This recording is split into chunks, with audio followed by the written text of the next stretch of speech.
Hey, if you're new to my channel, then consider liking and subscribing. It would really mean a lot to me, and honestly, it'd make my day. If you already did, thank you so much.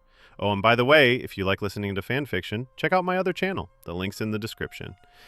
Plus One by Unknown01. Kayan is a mysterious stranger that the Straw Hat Pirates came across on their way to Alabasta. Luffy makes a choice, and he becomes a part of the crew. This is the story of the Straw Hat Pirates, with the addition of one more. This is the story of One Piece Plus One. I've heard stories of you. Tales of the man whose strength overpowers even the sea. Big shout out to the warlords of this channel.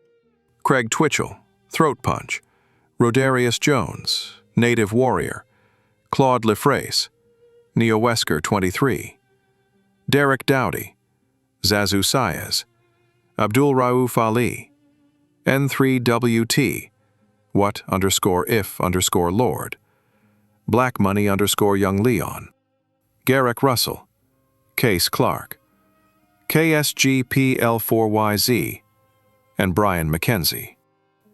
You know who you are. Want to stand among legends? Join the channel membership and show your support. Adios. I guess you're set on going, Dalton said. The others looked at him in surprise.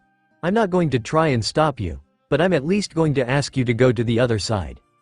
That way you can avoid the Laffins that are on this side. When he got blank looks from the pirates, he added an explanation. They're large, carnivorous rabbits. You run into a pack of them, and you're as good as dead. Dalton cautioned. Really? Asked Luffy. We've got to get up there, we'll be just fine, he decided. Right? He asked Sanji and Kayan. Yeah, Sanji said. Kayan nodded. You can't be serious, Dalton objected. Do you know how easily those things can kill you? Nah, we'll be alright, Luffy said. He braced himself and started running. Hurry it up guys, before Nami dies. He shouted back at them. Kayan immediately took off at a run, catching up with Luffy in no time. Sanji stood there for a moment angrily. Don't say stuff like that, you idiot. Do you want to jinx us? He asked furiously. Luffy just gave a laugh. To the mountain. Usopp and Vivi watched quickly as the 4 crew members slowly faded into the distance. Are you sure they'll be alright? Dalton asked, staring after them apprehensively. Well, it's not really those 3 we need to worry about, Usopp stated, referring to the 3 men. Nami's the one in trouble. Vivi said gently. I just hope her strength can hold out long enough. She's getting weaker by the minute.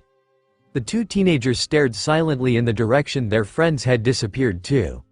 They were long gone, yet the 2 of them stayed in their positions, waiting as they said they would. Dalton turned and walked towards his house, climbing the steps yet pausing at the door. He turned back and saw the 2 still standing there. Why are you standing there? He asked, confused. Come on inside, it's cold out here, he suggested. Vivi turned to look at him for a moment. Oh no, that's really okay. I want to stay out here, she said.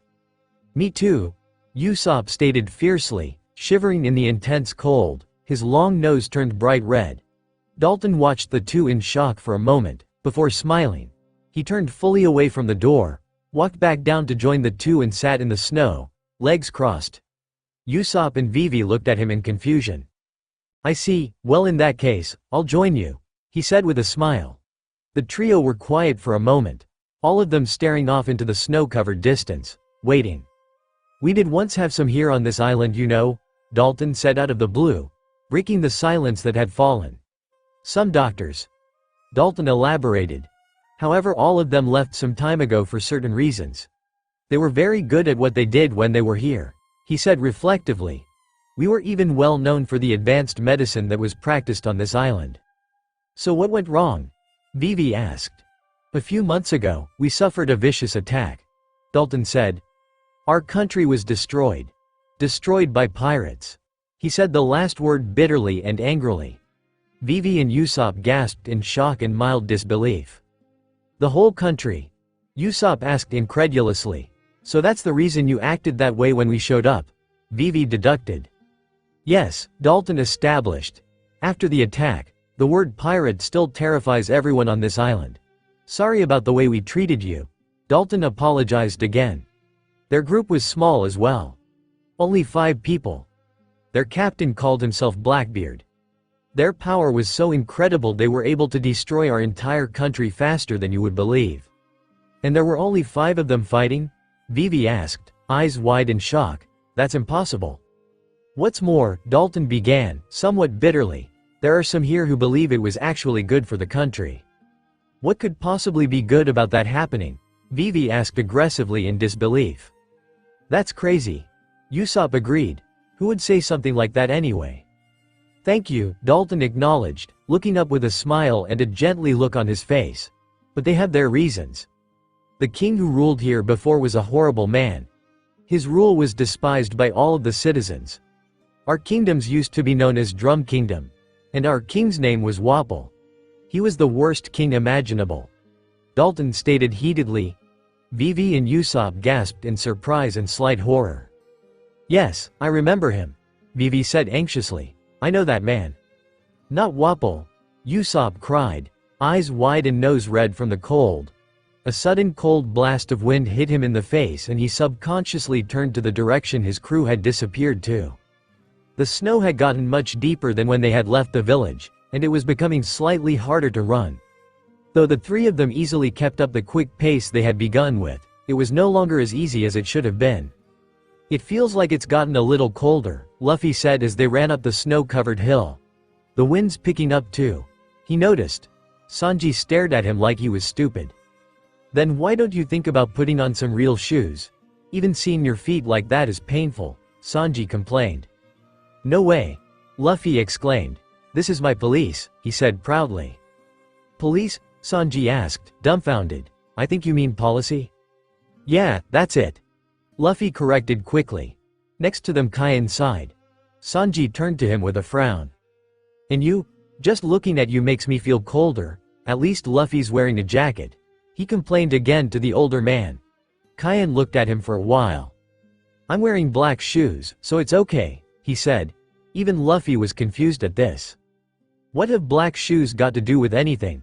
Sanji asked exasperatedly. Kaian stared at Sanji for a moment, as if he was surprised that Sanji didn't know.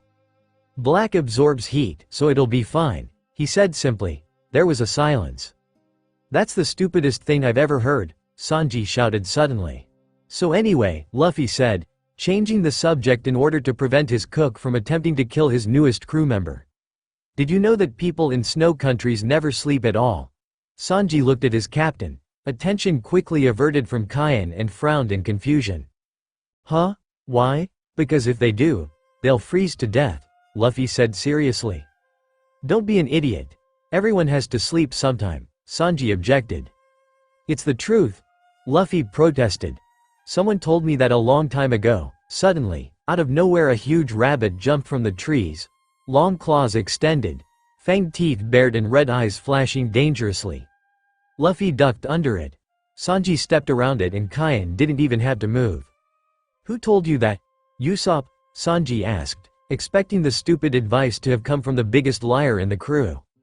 No, Luffy whined. I heard it at a pub in my village.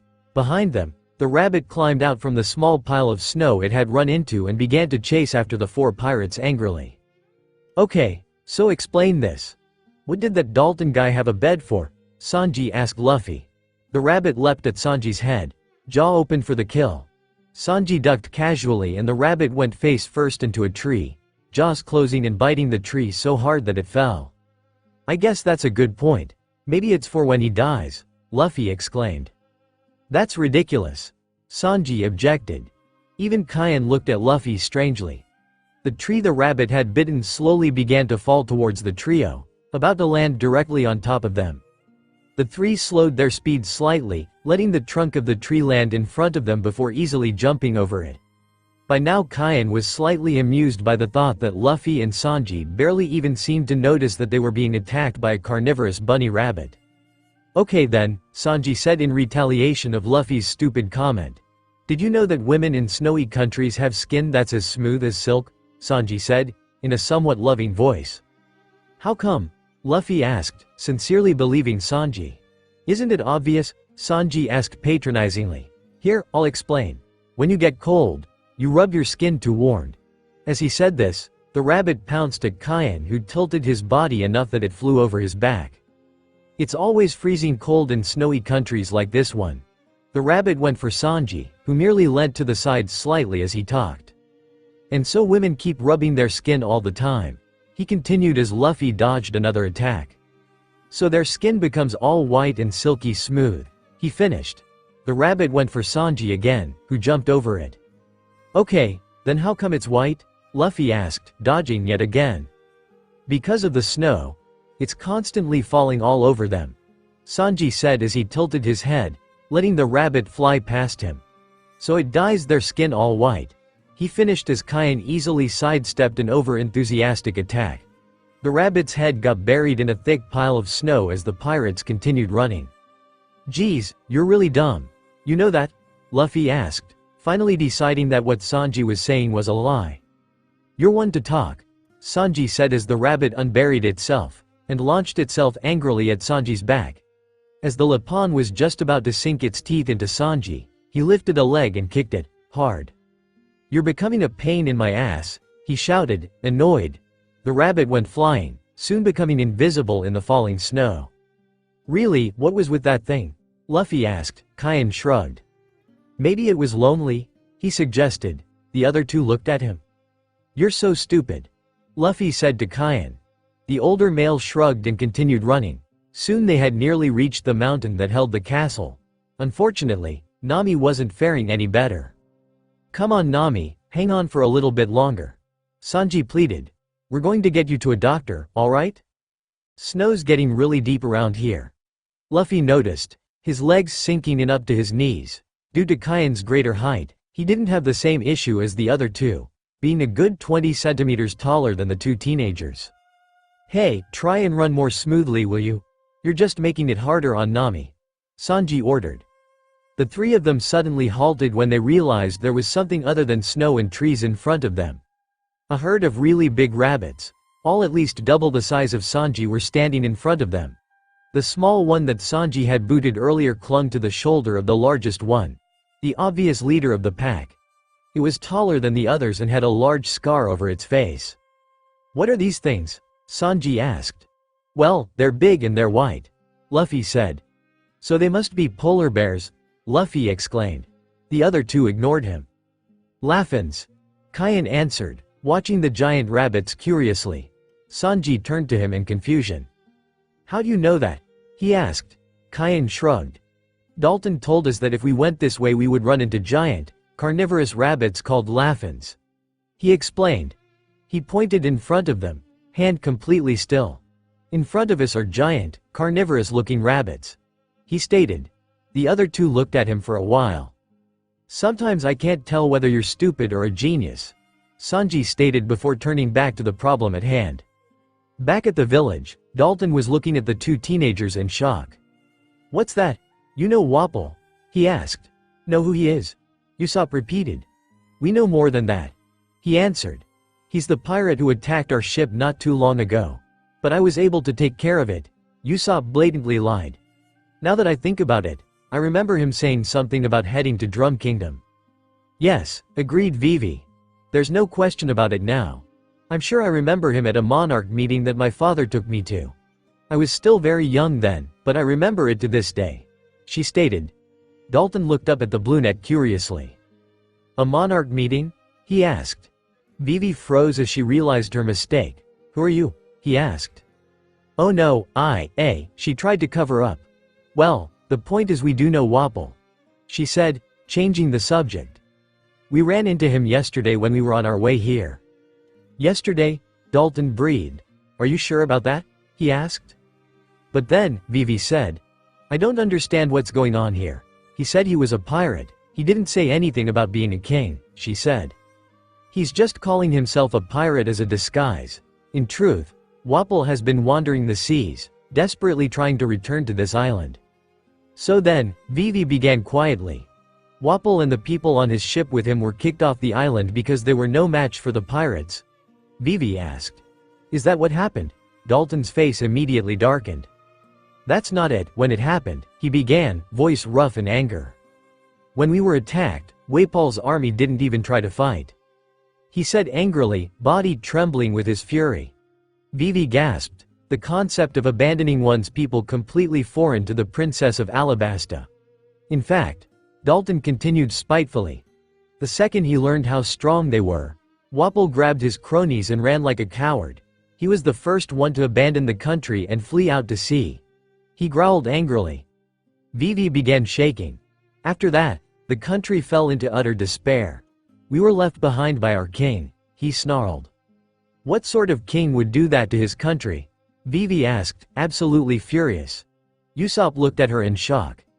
Vivi clutched her hands together, face screwing up in anger. A king abandoning his people? Just the thought of that makes me absolutely sick, she said heatedly. Vivi, Usopp murmured quietly, you're exactly right.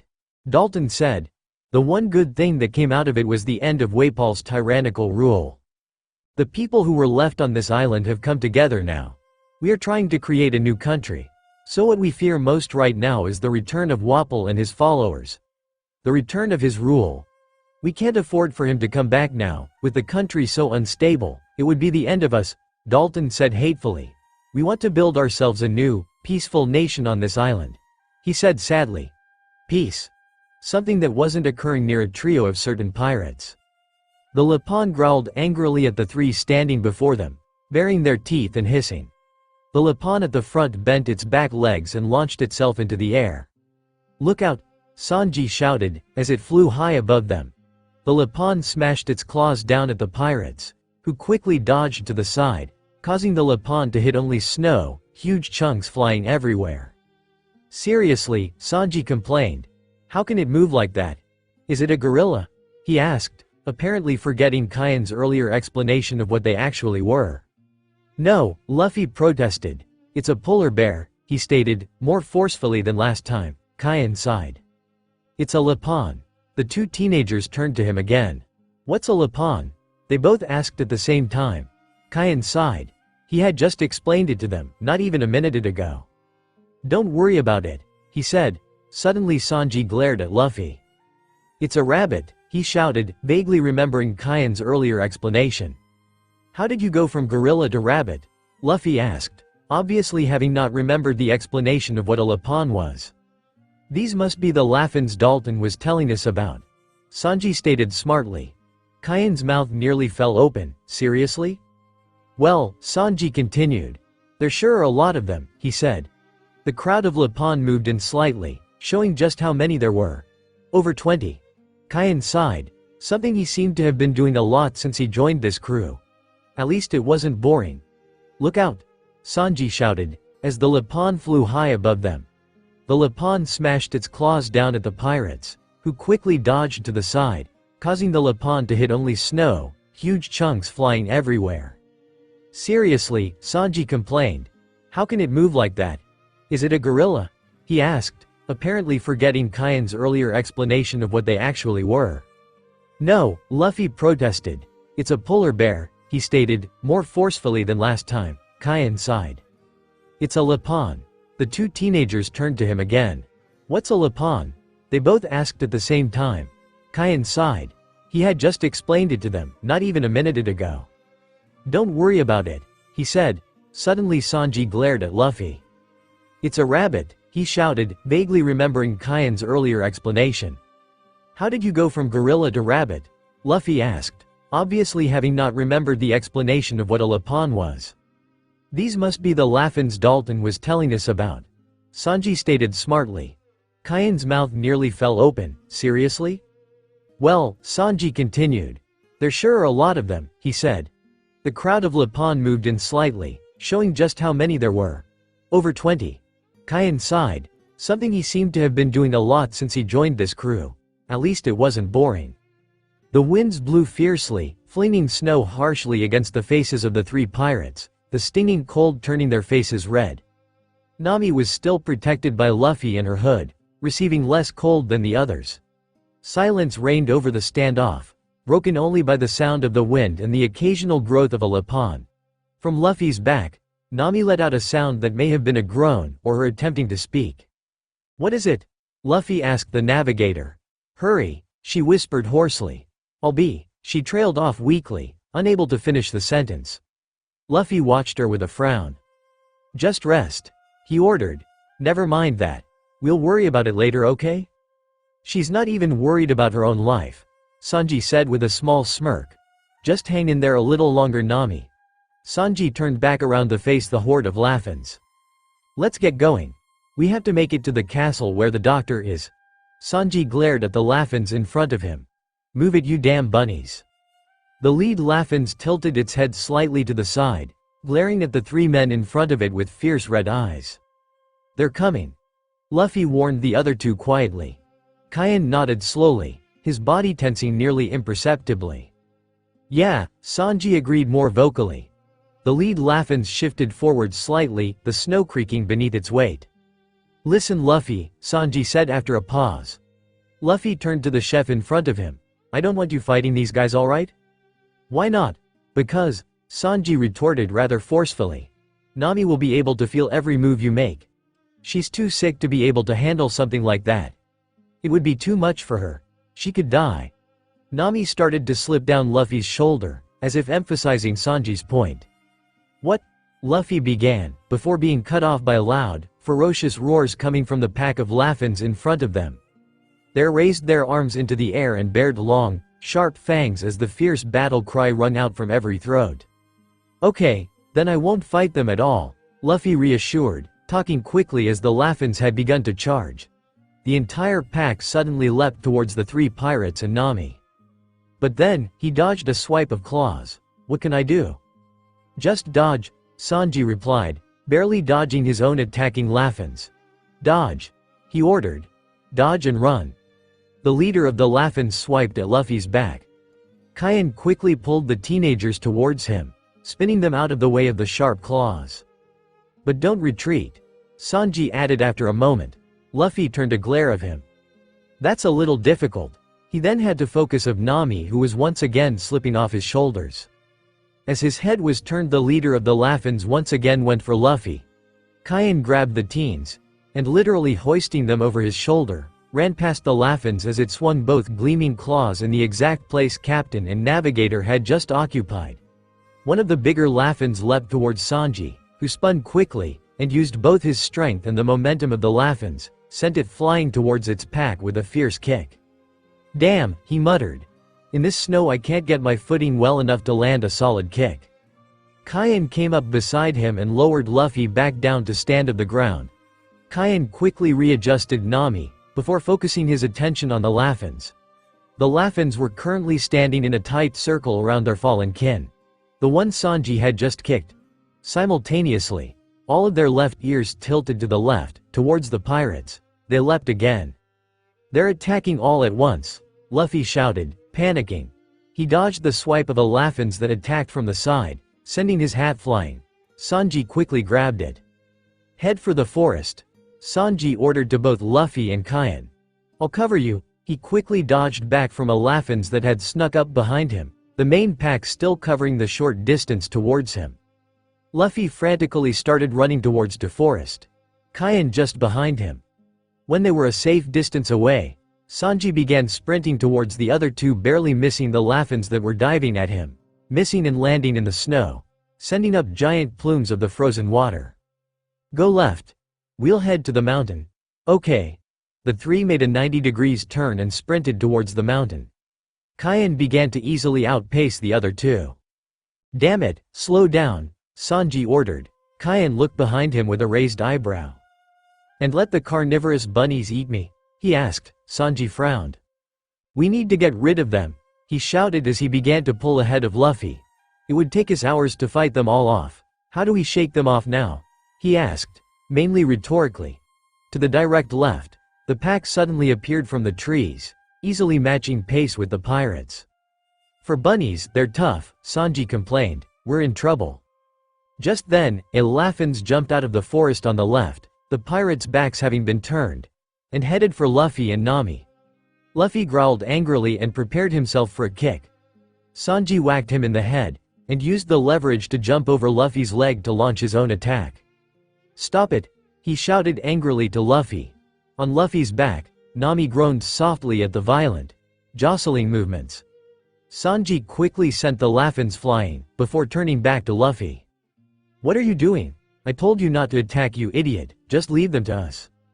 Luffy began running before Sanji had even finished his sentence, but the other two easily caught up to the burdened captain. "Sorry, this is no time to be screwing around," Sanji growled, placing Luffy's hat back on his head. They reached what looked to be a small cliff, and Sanji and Kaien stayed back to keep the Laffins away from the other two. "Sanji," Luffy called. "I think we can get up from here." "Right. Go on," Sanji replied, as a Laffin suddenly jumped from the trees directly on Luffy's right. "Want to give me a lift?" Luffy asked the Laffins rhetorically as he ran up its giant belly, jumped on its head and bounced over to the ledge. Sanji and Kaien quickly followed suit, sending the Lapon to the ground in a sprawled heap. The pirates looked back warily and saw the entire pack standing down in the valley, glaring up at them. Luffy made a face at them, grinning until they all leapt up to the ledge the three were standing on. Sanji, Luffy and Kaien immediately started sprinting away. "Did you really have to taunt them?" Sanji cried. "Sorry." Head to the top of the mountain. Back down in the small town, Usopp and Vivi were still staring up at the mountain, waiting patiently. Cold snow whipped at their faces, and their hair swung wildly in the wind. A slow chill was beginning to creep through their thick jackets and Usopp Iver. "This snow's really picking up, huh?" he asked Vivi. Vivi closed her eyes and held her hands tightly together, head bowed as if in prayer. Beside them, Dalton watched the duo out of the corner of his eyes, easily noticing that the two were getting extremely cold, unused to such intense cold weather. "Tell me something," he asked, more as a comment than an actual question. "Who are you guys?" he asked the teenagers. "Why do you ask that?" Usopp questioned, forgetting his chills for a moment. A group of only 7 people traveling the Grand Line on a ship without a doctor seems incredibly reckless, he stated bluntly. Usopp scowled. "In case you forgot, we're pirates. That's the reason you guys were pointing all those guns at us, remember?" Now, Usopp began, calmer. "We may be a small crew, true. But with the brave warrior of the sea on board, there's nothing to fear from anyone or anything," he said, crossing his arms with a proudly smug look on his face. "Okay," Dalton said disbelievingly. Usopp's face darkened again. "Even though we are very brave, we are looking for someone to be the ship's doctor.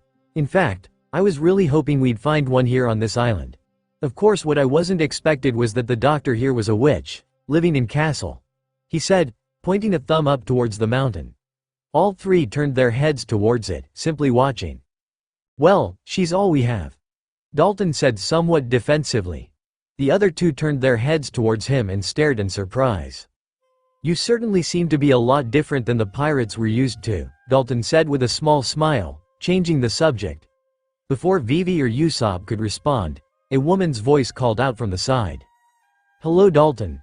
The trio turned their heads towards the origin of the noise and Usopp's face immediately paled. "I was looking for you," the woman stated. From in between two houses, the large woman from earlier emerged. "Bow to the bear." Usopp quickly bowed his head, having forgotten Kaien's previous advice on how the woman wasn't one of the bears. "Oh," Dalton said in genuine surprise. "What can I do for you?" "I heard the newcomers were looking for Dr. Kureha." "Yes, but the sick woman's friends have already taken her up the mountain," Dalton explained, standing up. "Oh, that's too bad because I heard the doctor's in cocoa weed right now." There was a silence as the three stared at the woman, completely dumbfounded. "She's where?" the three asked, or more, shouted. "So Nami and the others already passed her?" Usopp cried incredulously. Dalton quickly thanked the woman, bowing slight before running into his house. He came back out with his hat and weapons. "We must hurry. Chances are that she won't be there for long," he said as he led Vivi and Usopp towards a sleigh. The deer were already tied up and ready to go, so Dalton jumped in the front and took a firm hold of the reins. Vivi and Usopp scrambled into the back, just as Dalton cracked the whip, sending the reindeer into a sprint. They raced out of the town, being waved at by various villagers until they were in the middle of the plains, a forest covering all sides. The ride had been mostly silent until Dalton broke it. "I'm sorry," he said. "I made a mistake," he said. Vivi and Usopp jerked their heads up slightly to look at him. I was aware that the doctor had come into town from the mountain in the last few days, but I assumed that she had left and wouldn't be back for quite some time. He said, the wind carrying his soft words back to his passengers. Usopp stood up and cupped his mouth to be heard. Don't worry about it, this isn't your fault. The problem here is how abnormally strong Luffy, Sanji and Kaien are. If we went up the mountain after them, there's no way we'd be able to catch up with them. If we are able to find the witch in this cocoa weed place, we just need to tell her to go back up the mountain as quickly as she possibly can. Usopp fell back into his seat and Vivi cast a sidelong glance towards him. You're right, that's true, we have no other choice. Forgive us. Dalton said grimly. Vivi and Usopp looked up in shock and confusion. Forgive this land for not having more doctors. Don't say that, Vivi near ordered. This isn't something you need to be apologizing for, Dalton. She's right about that. Usopp added. They couldn't see Dalton's face, but by the tone of the voice, he was feeling stronger. Let's hurry, by the going merry. Zoro was standing on the snowy shoreline in nothing but his trousers, arms wrapped around his body and shaking visibly. Freezing out here, he exclaimed, voice shaking from the cold. My whole body is going numb. I feel more like a popsicle than a human at the moment. Need more training, I guess. If I really concentrate, I shouldn't even be bothered by the coldest temperatures. On the actual deck of the Going Merry, Kaoru was huddled in a blanket, shivering as much as Zoro and making small noises. Zoro began to wade into the water, but looked up at the duck. Hey, Kaoru, he called. Want to come in with me? It's a great way to get your little bird body in shape. He suggested. Kaoru visibly blanched at the idea, shaking his head violently and letting out a squawk of disagreement. The bird shook his head violently, eyes closed in an attempt to get the message across to Zoro. When he finally opened his eyes, Zoro wasn't there anymore. Kaoru squawked loudly, eyes nearly popping out of his head. Kaoru stared at the water in horror for a moment, before launching himself off the side of the boat, belly flopping into the water. His blanket slowly fell in after him. Kaoru hit the water just as Zoro came up a few meters away. I didn't expect to see this many fish here. Well, I've got more to do, he said, swimming further away from the ship, and the underwater Kaoru. On the mountain, the only noises that could be heard were the howl of the wind and the harsh panting of Luffy and Sanji as they painstakingly sprinted up the mountain. Kaien was easily keeping pace with them, somehow still not even breathing hard. Suddenly Sanji stopped and turned around to face the direction they came from. They coming? Luffy asked. No, was the response, it doesn't look like it. Alright, I guess we lost them, huh? Sanji turned back towards the other three, froze for a moment, before tensing up into a fighting position. Nope, we haven't yet. Luffy and Kaien turned back up towards the mountain to see the horde of Laffins standing at the top of the hill they were climbing. They don't give up, Luffy exclaimed. The Laffins growled down at the humans and the leader raised his arm. Simultaneously, all the Laffins began to jump up and down, the shockwaves of their bodies hitting the snow sending flecks flying. Why are they jumping up and down? Luffy asked while Kaien took a small step back. Oh, he muttered. The Laffins continued to jump up and down, the shockwaves getting more and more violent. The trio of pirates watched the jumping Laffins cautiously. Well, two of them did. Maybe they're grouchy 'cause they're hungry. I don't think so, Sanji said quietly. He paused, brow furrowing as he thought something. Wait a second, his eyes widened. Don't tell me. Yeah, Kaien said to the younger man. Oh no, Sanji said, newly placed cigarette slipping from his mouth. It fell slowly, turning in the hair before hitting the snow, sinking in slightly and sizzling out. The sound of hard hoof steps echoed through the relative quiet around Dalton and his passengers. Dalton. Usopp called seriously. You haven't told us who you are yet, he reminded. Dalton's eyes slid back to the curious pirate. It doesn't seem like an ordinary villager, Usopp expanded. You have this certain way of speaking that makes me think of a military officer. You're correct. I did serve this country. Under our former tyrant, Wapol, he stated. Usopp and Vivi gasped in shock, eyes widening. I became the captain of this country's security guard long ago, during the time that Wapol's weaver. The time came when the king died and rule was handed down to his son, Wapol. When that happened, this country changed. He even exiled nearly all of the country's doctors on a whim. He kept 20 to himself. Dalton growled with a dark scowl on his face. Wow, so from then on, anyone that got sick had no choice but to throw themselves on Waipal's mercy and hope that the 20 doctors would aid them? Usopp asked disbelievingly. Yes, and the excessive medical fees, Dalton snapped. So basically Wapol was ruling the country by taking the citizens' lives and health hostage? Vivi asked furiously. That's not ruling. What sort of king would do that? That's tyranny. She muttered with a scowl, looking down at her lap. Dalton eyed her curiously from the corner of his eye, watching as Vivi seemed to be fighting back tears. Unseen by the trio, on a mountain pass above their heads, another sleigh went past in the opposite direction. Further into the forest, Zoro walked through the forests in knee-deep snow, barefooted and shirtless. Ah, damn it. I got carried away because of the cold and swam for too long. Where am I now? He asked himself, looking around. And where's the ship? This is great, he muttered irritably. I have no way of telling where I am with all this snow everywhere. Zoro turned back to face the front and froze. In front of him was a brown reindeer with a blue nose, wearing pants and a hat. Attached to it was a sleigh that contained an old woman. Zoro stared for a moment before a realization struck him. I'm saved. Hey, old lady, he called, walking towards her. Sorry to bother you, but do you think you could drop me off at a village nearby or something? He asked as he walked past the reindeer. He peered inside the sleigh and noticed what the woman was wearing. Wow, what are you doing dressed like that in this weather? He asked. She was wearing a white and pink midriff shirt, an open purple and yellow midriff jacket, sunglasses and some purple leather pants. I've seen some weird old ladies in my day, Zoro continued. But you're. He trailed off as the women gestured for him to go closer. He leant towards her. Careful how to talk to me, little boy. She warned before punching Zoro square in the face, sending him flying backwards. At 139 years old, I'm still young and strong, she stated, clenching a fist. Let's go Chopper, she said to the reindeer. That boy is clearly some kind of freak. Zoro leapt back to his feet. Come back here, Zoro glared after the sleigh. What was her problem, dumb old hag? He said with a scowl. A large gust of cold wind hit Zoro and his arms immediately wrapped around his torso again. So cold, I'll freeze to death before long. Alright. I guess for now I'll do some strength training to get myself warmed up a bit, he said looking around at the forest. Out towards the sea, unseen by all but one sentry, a ship landed on the shoreline. A ship with a terrifyingly familiar Jolly Roger.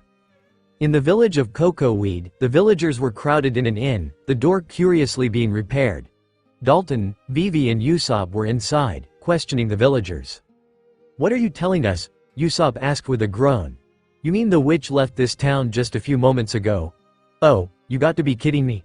This is ridiculous. A little boy with his legs bandaged was sitting propped up by his hands on a padded blue couch. Vivi crouched before him. She left after she made my sickness all better, the little boy said with a smile. Vivi looked over to Dalton, a sad expression on her face. Dalton's own face fell slightly. If you're looking for the doctor, a man with gray hair and a green and purple hat said, she's already left. Dalton looked over his shoulder towards the man impassively. We have to find her. Can you tell us where she was headed when she left here? The tall man asked. I think I know, a man in blue said. He was sitting at the table with a mug in front of him. He pointed his thumb behind him. I heard from somebody else that she was heading towards Gyosta.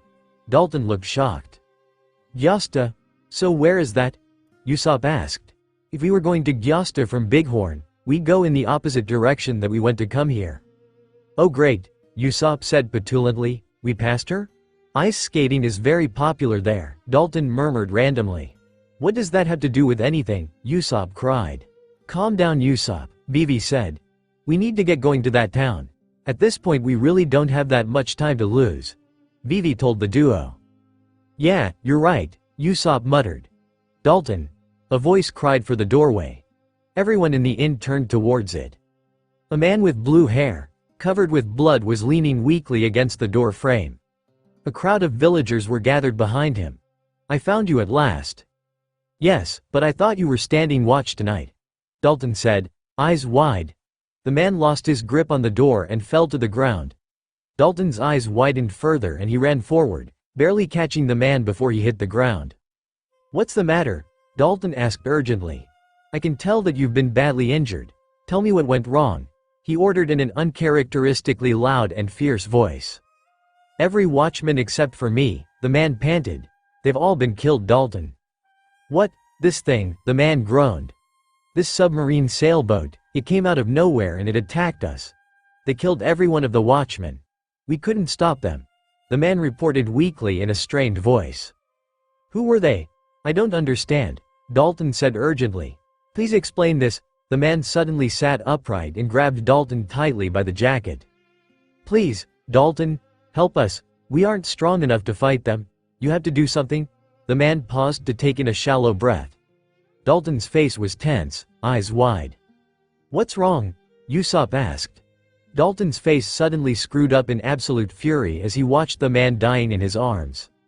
It was them? He asked wrathfully. It was Wapol, the man cried. The reaction was instantaneous. Terror and shock coated the features of everyone in the room. Wapol and his men, they came back. Noise erupted around the room as the villagers realized what had just been said. Dalton lowered the man to the ground and stood to his full height. He grabbed his weapon from the side and ran out the door. Usopp jerked and reached out towards him. Dalton, wait! Dalton raced from the inn, grabbed a nearby horse and kicked it into a gallop. As it ran through the forest, Dalton began to change. Fur grew along his skin and his face changed shape. It wasn't long before Dalton had gained the form of a bull. He kicked off the horse and sprung forward, his powerful legs propelling him faster than a horse ever could. I'll get you, Wapol, he cried. The entire mountain began to shake as the Laffins continued to jump. Those damn bunnies, Sanji said hoarsely, eyes wide in fear. Great, they've done it now. This isn't good. Sanji moaned. Luffy turned to stare at him in innocent confusion. What are you talking about? He asked. And what are the bunnies doing? Kain and Sanji stared at their captain in disbelief for a moment. Kain sighed. Okay, Sanji began. We have to run, guys. We're running again. Where to? Luffy complained. Anywhere, as long as it's far away, he said, slowly moving backwards. There's about to be an avalanche. The entire mountain began to shake as the Laffins continued to jump. Those damn bunnies, Sanji said hoarsely, eyes wide in fear. Great, they've done it now. This isn't good. Sanji moaned. Luffy turned to stare at him in innocent confusion. What are you talking about? He asked. And what are the bunnies doing? Kain and Sanji stared at their captain in disbelief for a moment. Kain sighed. Okay, Sanji began. We have to run, guys. We're running again. Where to? Luffy complained. Anywhere, as long as it's far away, he said, slowly moving backwards. There's about to be an avalanche. The ground began to shake and rumble under their feet, snow trembling violently on the slope. The rumbling increased, snow falling off small cliffs and crashing to the forest floor. The smaller balls began to run down the hill, the shaking of the ground having knocked them loose. Further up the mountain, the pirates could see a huge mass of snow rushing down the slope, carrying with it a thunderous sound. The Laffins easily jumped to the side of the avalanche, and it headed straight for the four pirates. Kain grabbed the younger two by their coats and pulled them backwards. Sanji easily spun to face the other direction, powerful legs launching him through the knee-deep snow. Luffy stumbled against Kain, his speed and balance being put off by Nami's presence on his back. Kain pulled on Luffy again and the captain finally got himself under control and sprinted after the cook, Kain following closely. Luffy let out a yell that was louder than the noise of the avalanche as they ran, shouting out in panic. Those stupid overgrown bunnies, I'm going to kill them, Sanji shouted furiously, running as fast as he could without leaving Luffy behind. What are we going to do? How do we get away from all this snow? Luffy asked, panicking. Behind them the avalanche was slowly gaining speed, becoming bigger and bigger with all the snow and ice it collected on its way.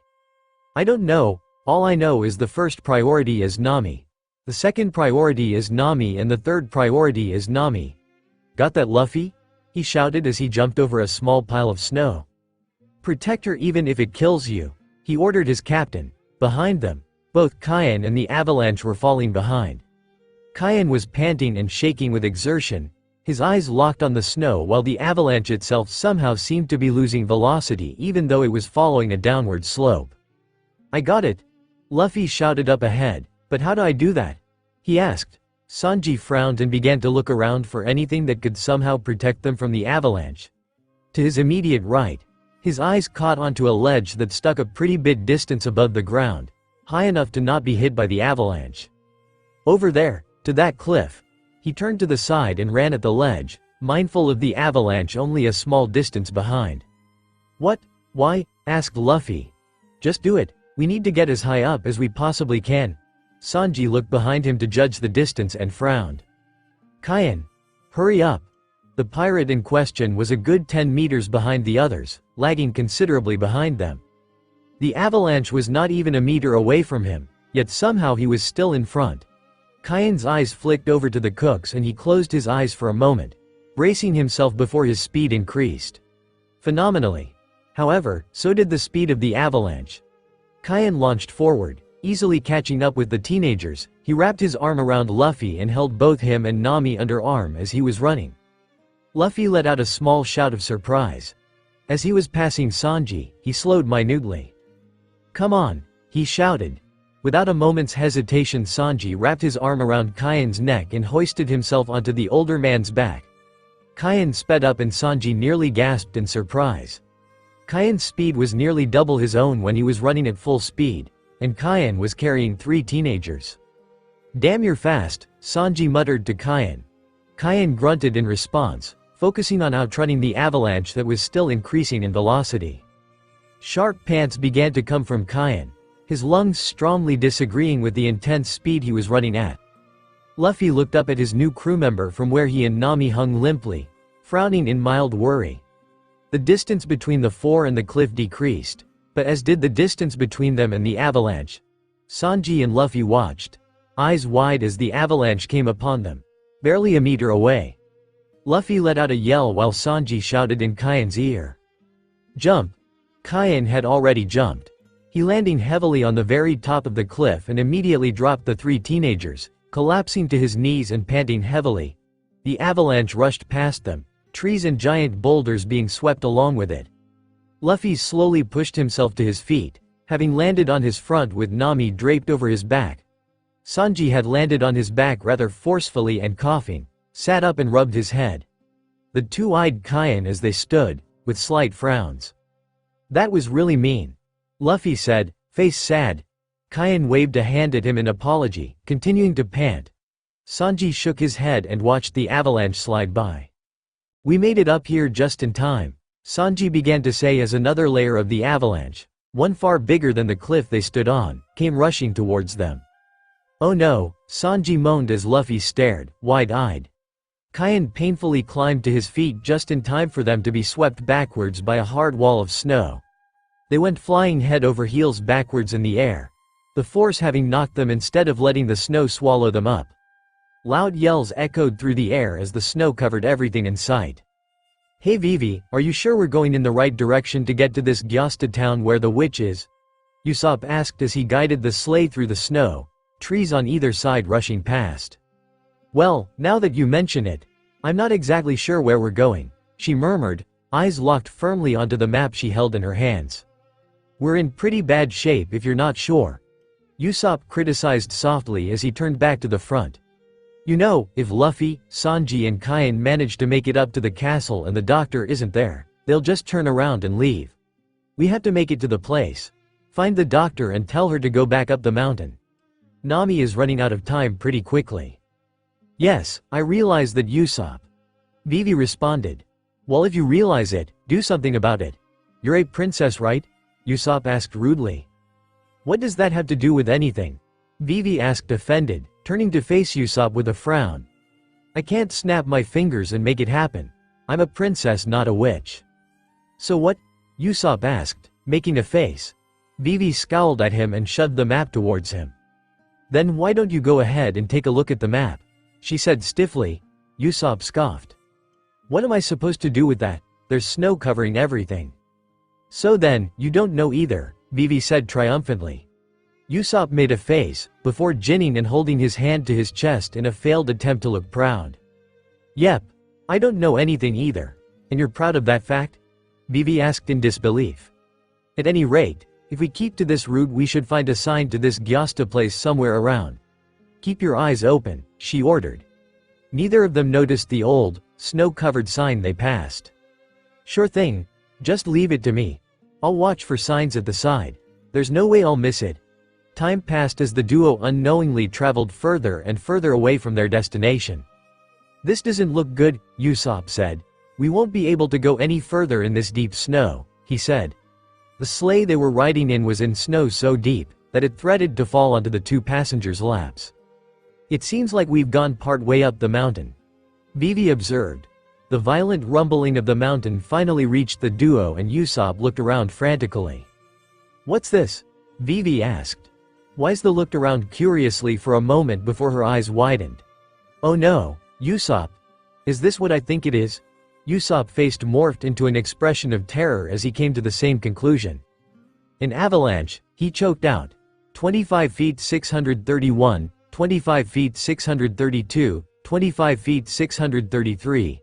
Zoro counted as he performed his one-handed handstand push-ups. The ground began to shake beneath his hands and he turned his head to the side in confusion. What's going on? What's all that rumbling? He asked himself. Further up the river, an avalanche headed his way. Zoro stayed still, staring at it. When it was moments away from him he finally processed what he was seeing. His eyes widened and he struggled to get back to his feet. Zoro let out a small shout as the avalanche swallowed him, trees and large boulders being swept up along with him. The huge amounts of snow barreled into Sanji, Luffy, Nami and Kaien, sending them all flying backwards off the cliff they stood on. Luffy was flying through the air, a few meters above the ground, arms tightly holding Nami onto his back. Sanji and Kaien were sliding along the top of the avalanche, somehow managing not to sink into the avalanche. They were carried along top of the crushing force, Sanji crying out in panic. This isn't good, Luffy said as he spun in the air. His eyes caught onto one of the many tree trunks resting on top of the avalanche. I know what to do, he told Nami. Luffy looked around again to see Sanji and Kaien struggling in the snow, both of them being covered with snow. Sanji, Kaien, grab a hold, he shouted down as he shot out a stretchy arm, his hand being grabbed just in time by Sanji as he was completely enveloped by the snow. Below the surface, Kaien had his arms wrapped tightly around Sanji.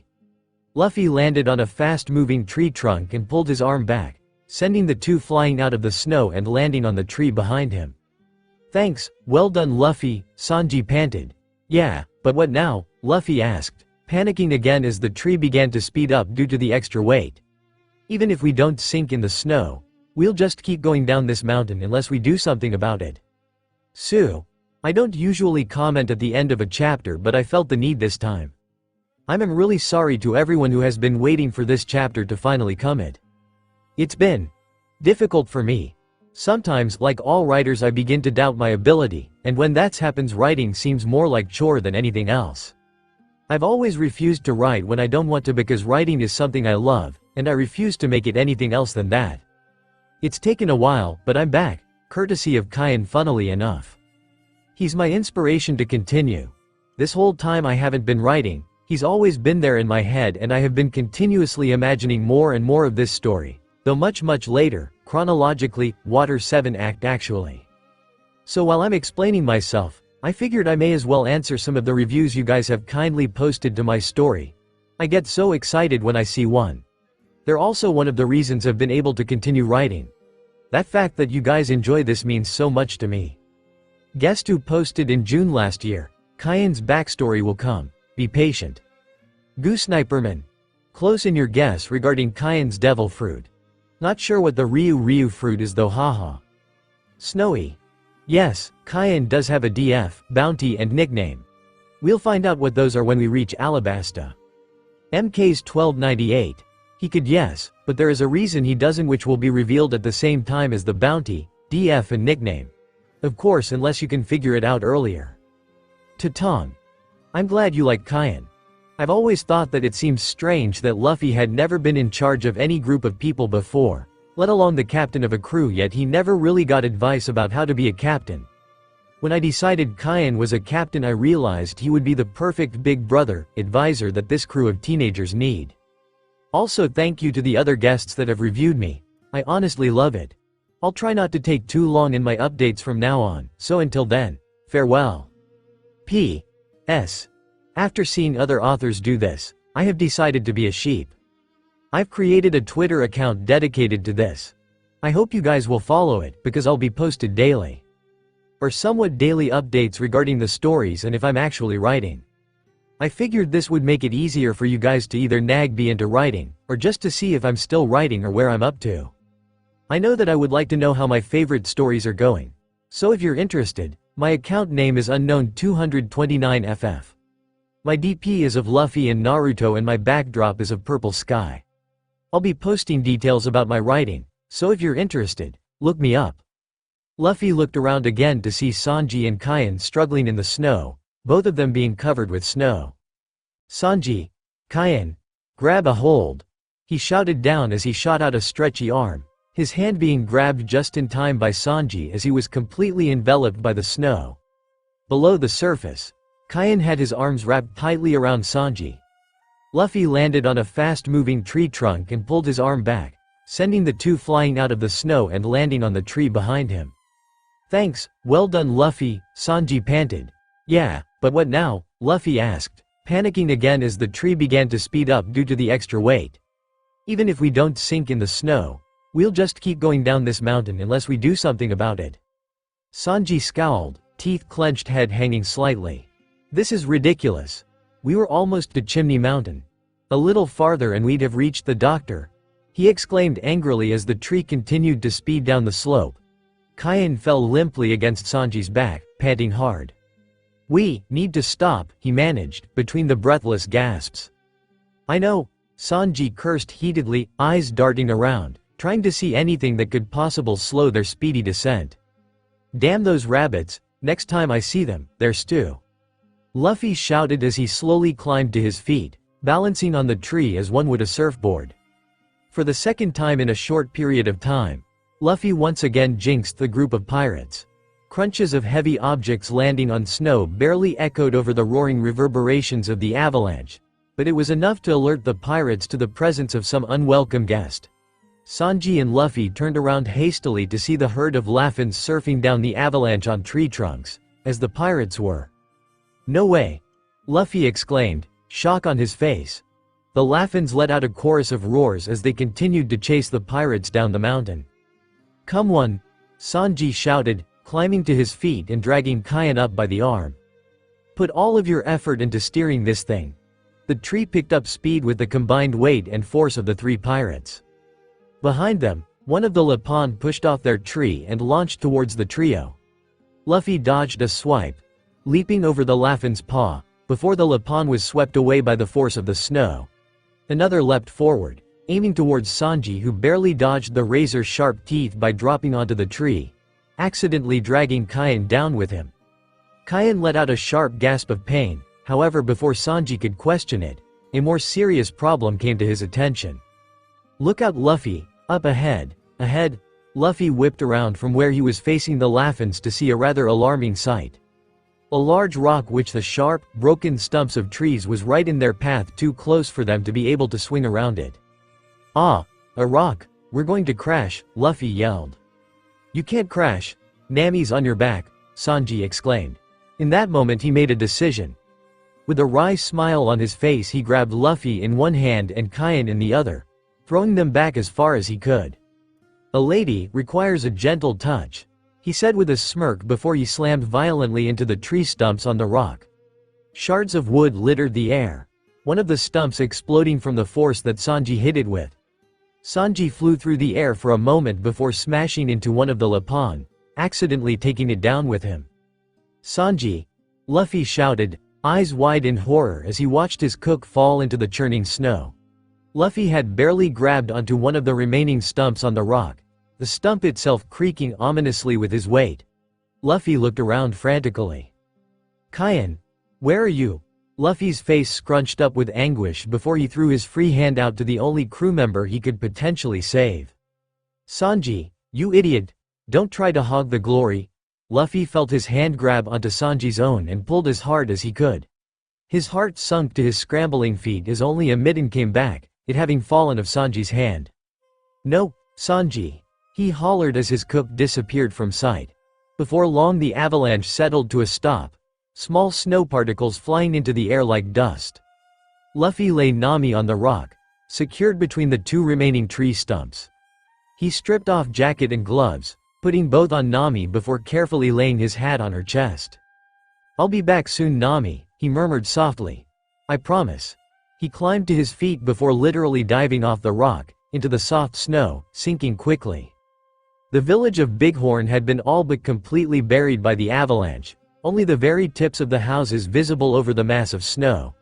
The snow slowly began moving, before a giant metal mouth appeared, enveloping a huge amount of snow, spitting it out to the side. Wapol scowled darkly as his two minions and his snow hippo, A.N. I honestly have no idea what it is that Wapol rides. Gasped for breath, having been buried in snow and subsequently spat out of Wapol's mouth. It must have been them, Wapol shouted indignantly. Sire, the jester, Chess asked, what do you mean? The villagers said the Straw Hat Gang was on its way to the castle, Wapol explained angrily. They started that avalanche to get back at us for attacking their ship. Aye, that must be it, Chess agreed, sitting down and crossing his legs. This avalanche was all part of their scheme. Wapol's other minion, Kuromarimo, agreed. Is it true that the ropeways up to the castles are all down? Wapol asked. That's what the villagers said, sire, both minions echoed. Then we'll go up the mountain after them. I'll give them a lesson in snow combat, Wapol growled out furiously. The wind roared higher up in the mountain, swaying trees and sending bits of snow flying. The small, young Lapon cried mournfully, tears pouring from its eyes as it frantically and uselessly scratched at the snow, trying its hardest to unbury its parent whose paw was barely sticking out from the snow. The Lapon screamed in distress, pulling on the paw with all its might to no effect. It heard a crunch in the snow next to it, before its parent was suddenly pulled out of the snow. Luffy stood over it, Nami draped over his back, Sanji hanging limply under his right arm and the paw of the adult Lapon in his left hand. The baby Lapon flung itself at its parent, who watched Luffy leave contemplatively. I'll get you there, I promise, he swore quietly to his two companions as he stared up at the castle. I'll find Kain and get you all better and then we'll all go back. Together. Just don't die. Either of you. He panted. He jerked in surprise, turning around when a loud, out-of-place noise boomed behind him. Look, there they are, King Wapol. I'll beat them to death. Wapol shouted angrily, chasing after the friend-laden Luffy. This one is pretty short, and for that I apologize. For this chapter I began using the manga as a guide rather than the anime. As a result, I misguessed the chapter length. Cheeky smiley face. I figured I may as well end it with this chapter, so I can start again on the next. So the next one should be a lot longer. Sam, I'll get you there, I promise, he swore quietly to his two companions as he stared up at the castle. I'll find Kain and get you all better and then we'll all go back. Together. Just don't die. Either of you. He panted. He jerked in surprise, turning around when a loud, out-of-place noise boomed behind him. Look, there they are, King Wapol. I'll beat them to death. Wapol shouted angrily, chasing after the friend-laden Luffy. Wapol's beast ran in front of Luffy, blocking off his path, and all three riders glared down at him with dark faces. Who are you guys? He asked. Wapol's scowl deepened. I've had enough of you straw hats. I'm getting rid of you for good this time, he exclaimed. I'm going to chew you into little pieces and spit you out, he growled. Luffy's face darkened considerably. Move it, he ordered in a low, dark voice. Wapol scoffed. Huh, I don't think so. Why would I want to do that? He asked, peering down at Luffy. Silence reigned for a moment between the duo, as Luffy stared emotionlessly up at Wapol. The harsh, cold wind reddened Luffy's cheeks to a burning red and blew his hair over his face. I have no intention of making it easy for you and those half-dead friends of yours to get away from here, Straw Hat, Wapol stated. Luffy huffed in annoyance, walking slowly around Wapol. Hey, Wapol complained, watching Luffy easily walk past him. "Stop right there," Chess shouted as Luffy continued to make his way up the mountain. Wapol smirked slightly. "Hey Chess, I've thought up a new law to celebrate my return. Write this down. Anyone who ignores the king will be executed," he stated, looking towards Luffy as if to make a point. Luffy continued walking away silently. Wapol's face scrunched up in anger. "Those three are guilty. Chess, Kuromarimo, I want them punished immediately. Deal with the two unconscious ones first because they're ignoring me the most." Chess and Kuromarimo launched themselves towards Luffy, who turned to face them furiously. "What did he say?" Luffy growled. Chess and Kuromarimo leapt into the air above looping, preparing their weapons. "I'll take the woman on his back," Chess stated. "Then I'll take the man." Kuromarimo agreed. "Prepare for Marimo's surprise," he shouted, aiming his spiked metal ball at Sanji. Luffy tried to pull Sanji further behind him, swinging around just in time to dodge the attack. This however put him in full view of Chess' bow and arrow. Luffy skidded to a stop, and began to charge Kuromarimo, stopping quickly as he remembered Sanji's orders. "Listen Luffy, I don't want you fighting these guys, alright? Nami will be able to feel every move you make. She's too sick to be able to handle something like that, it would be too much, she could die." Luffy scowled in anger and anxiety, mind running in an attempt to get out of the situation. He took off quickly in a run. "You're going to regret this later. Don't follow me," he shouted, running as fast as he could while carrying two people. Chess scoffed. "What a coward," he stated, releasing 5 arrows after Luffy. Luffy hears the whistling sound and turned, eyes widened in shock. "No," he shouted, trying to dodge too late. He braced himself for the sharp and painful impact. The loud clanging sound that subsequently followed was not what he expected. He opened his eyes slightly and saw a long, billowing red scarf. "Kaian!" Luffy cried ecstatically. Kaian stood in front of him, a knife in each hand deflecting each of the arrows easily. Kaian glanced behind him at Luffy with a somewhat strained face. "Luffy, run, now," he ordered, deflecting another barrage of arrows.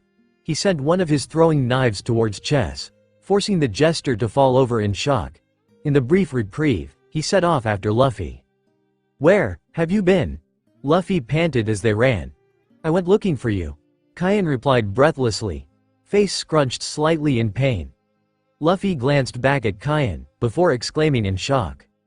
"Kaian, what happened?" he cried. A slowly expanding red patch on his white shirt on his abdomen was the cause of Luffy's concern. "Luffy, now is not the right time," he groaned out. "Focus on running, they're catching up." Both fell silent, and Kaian eventually caught up to Luffy, pulling the limp Sanji out of the captain's arms. Luffy was visibly relieved, and the speed picked up. Luffy glanced behind them for a moment. "That's weird," he said, puffed. "What?" Kaian humored. "They're not there," Luffy said, referring to the 3 pirates. "Have they already given up?" Luffy paused when he noticed Kaian had stopped running. No, they haven't," Kaian said morosely. Wapol's giant mouth appeared in the snow in front of them, and both pirates barely dodged the powerful metal jaws. As they both leapt backwards, Chess and Kuromarimo appeared in the snow behind them, Chess aiming for Luffy and Nami, and Kuromarimo for Kaian and Sanji. "Here's what a snow bottle's really like," Kuromarimo said, swinging his weapon from the side. "Those two are so incredibly weak. One hit should finish them off." Chess scoffed, attacking from slightly above Luffy. In their weakened, in mid-air states, Luffy and Kaian could not avoid the incoming strikes. Kaian grunted as he held Sanji behind him, prepared to shield him from the incoming blow. "No!" Luffy shouted as Chess came closer and closer to Nami. Out of nowhere, white blurs moved through the snow, leaping into the air towards the 6 pirates. 2 Laffins slammed into Chess and Kuromarimo, sending them flying into the ground. Kaian and Luffy used this opportunity and quickly got out of the way. "Laffins!" Wapol exclaimed in surprise, eyes wide in shock. One of the Laffins was the one Luffy had pulled from the avalanche, its baby latched tightly onto its back. "Did those things just protect him?" Kuromarimo asked. Impossible," Chess exclaimed. "Laffins never form bonds with humans, they're nothing but wild beasts." Luffy and Kyan stared at the Laffins in their own shock, Luffy's eyes wide and mouth slightly gaping, and Kyan tilting his head in bemusement. The Lapon Luffy had rescued turned to the two, staring into Luffy's eyes. There was silence for a moment. A seemingly unearthly stillness save the howling of the winter wind. "I know you," Luffy murmured under his breath. Kyan turned his eyes to Luffy. "You know the Lapon?" he asked. "Yeah," Luffy replied thoughtfully, remembering. "I pulled it out of the avalanche." The duo watched the Lapon for a moment, before both parent and baby Lapon lifted their arms in the strong position. Luffy grinned. "Thanks a bunch, you guys saved us," Luffy shouted before gesturing towards the mountain with his head, and both he and Kyan broke into a run. As they ran, they heard Waipol's furious voice behind them. "Don't let them get away," he shouted. The duo continued running until both Wapol and the Laffins were out of both eyesight and earshot. Their pace slowly considerably and the snow became deeper the closer they came to the mountain, and after a few more minutes of trudging through the snow, they reached the base of the mountain. "It, so tall," Luffy groaned out, head sagging slightly. Kyan grunted in agreement, pulling his scarf from around his neck. Luffy glanced over at his crewmate, starting in surprise. "Whoa," he exclaimed. "What happened to your neck?" he asked. Along the front of Kyan's neck was a thin, pale white scar gaining thickness at the front of his neck. Kyan gave Luffy a wry smile. "Exactly what it looks like," Kyan explained lightly, seeing Luffy's shocked and horrified expression. "Help me tie Sanji to my back like Nami is to yours." Kyan changed the subject, pulling Sanji onto his back, arms draping over Kyan's shoulders. Accepting the less than subtle topic change, Luffy took Kyan's scarf and firmly attached Sanji to Kyan's back. Kyan tested the hold for a moment, bouncing lightly on his heels. When the scarf didn't give way, Kyan turned Luffy around, checking the ties on Nami. Giving them one last tug, he gave Luffy a firm nod. Shao looked back up at the mountain, the castle invisible to their eyes. "This is it," Luffy said. "It's tall and straight up, but the doctor's up there. So we've got to climb it." Kyan nodded to Luffy's unspoken order, and both took the first handholds of the long, difficult climb. There were many handholds in the large mountain, however few of them were very deep and all of them were thin. Before long, both Luffy and Kyan had blood running down their arms from cut fingers. The wind continued to howl around them, making the climb even more difficult, but rather than the expected cold ice and snow attached to the surface of the mountain, it seemed completely free of both, only having some water and a few crevices. "At least," Luffy wheezed, "there's no ice or snow on the mountain," he stated to an equally tired Kyan. "Yeah," Kyan said with a wry smile. "Lucky, huh?" he panted back. Both jerked in shock when Luffy's jacket, that had been draped over Nami, flew off, carried by the overly strong wind. Kyan and Luffy paused, looking at each other for a moment, before continuing their slow progress up the mountain. At the base of the mountain near a strongly forested area, an overturned sleigh lay seemingly abandoned in the aftermath of the avalanche. Barely meters away from it, Vivi lay on the snow, hair sprawled out above her, and her lower body covered in snow. Vivi stirred, opening her eyes slowly. What happened?" she asked herself quietly, eyes focusing on the area around her. Her eyes widened suddenly, and she pushed herself into a sitting position. "The avalanche, it must have buried us." At that final word, her eyes widened again in shock and she turned around, searching for her missing friend. "Usopp," she cried, eyes searching rapidly. Not far away from her, an easily recognizable nose poked out of a mound of snow, the tip slowly reddening. Vivi gasped, scrambling over to him. She quickly pushed the snow away from his nearly blue face. "There you are, Usopp. Now come on. Wake up. You've got to wake up," she cried. Usopp slowly shifted, coming back into consciousness. "He's still alive," she exclaimed excitedly. Vivi began to uncover the remainder of Usopp's body. "I'm going to get you out of there. Just hang on a bit longer." When a fair amount of Usopp was open to the air, she grabbed onto Usopp's nose and pulled hard. Still he did not quite wake. Vivi slapped the side of his face gently. "Usopp, wake up. Just a few more minutes, Vivi," Usopp mumbled. "I was in the middle of such a lovely dream. We were in a world far away from here. sitting in a field of flowers with a beautiful river next to it. Vivi's face dropped suddenly, and tears poured from her eyes.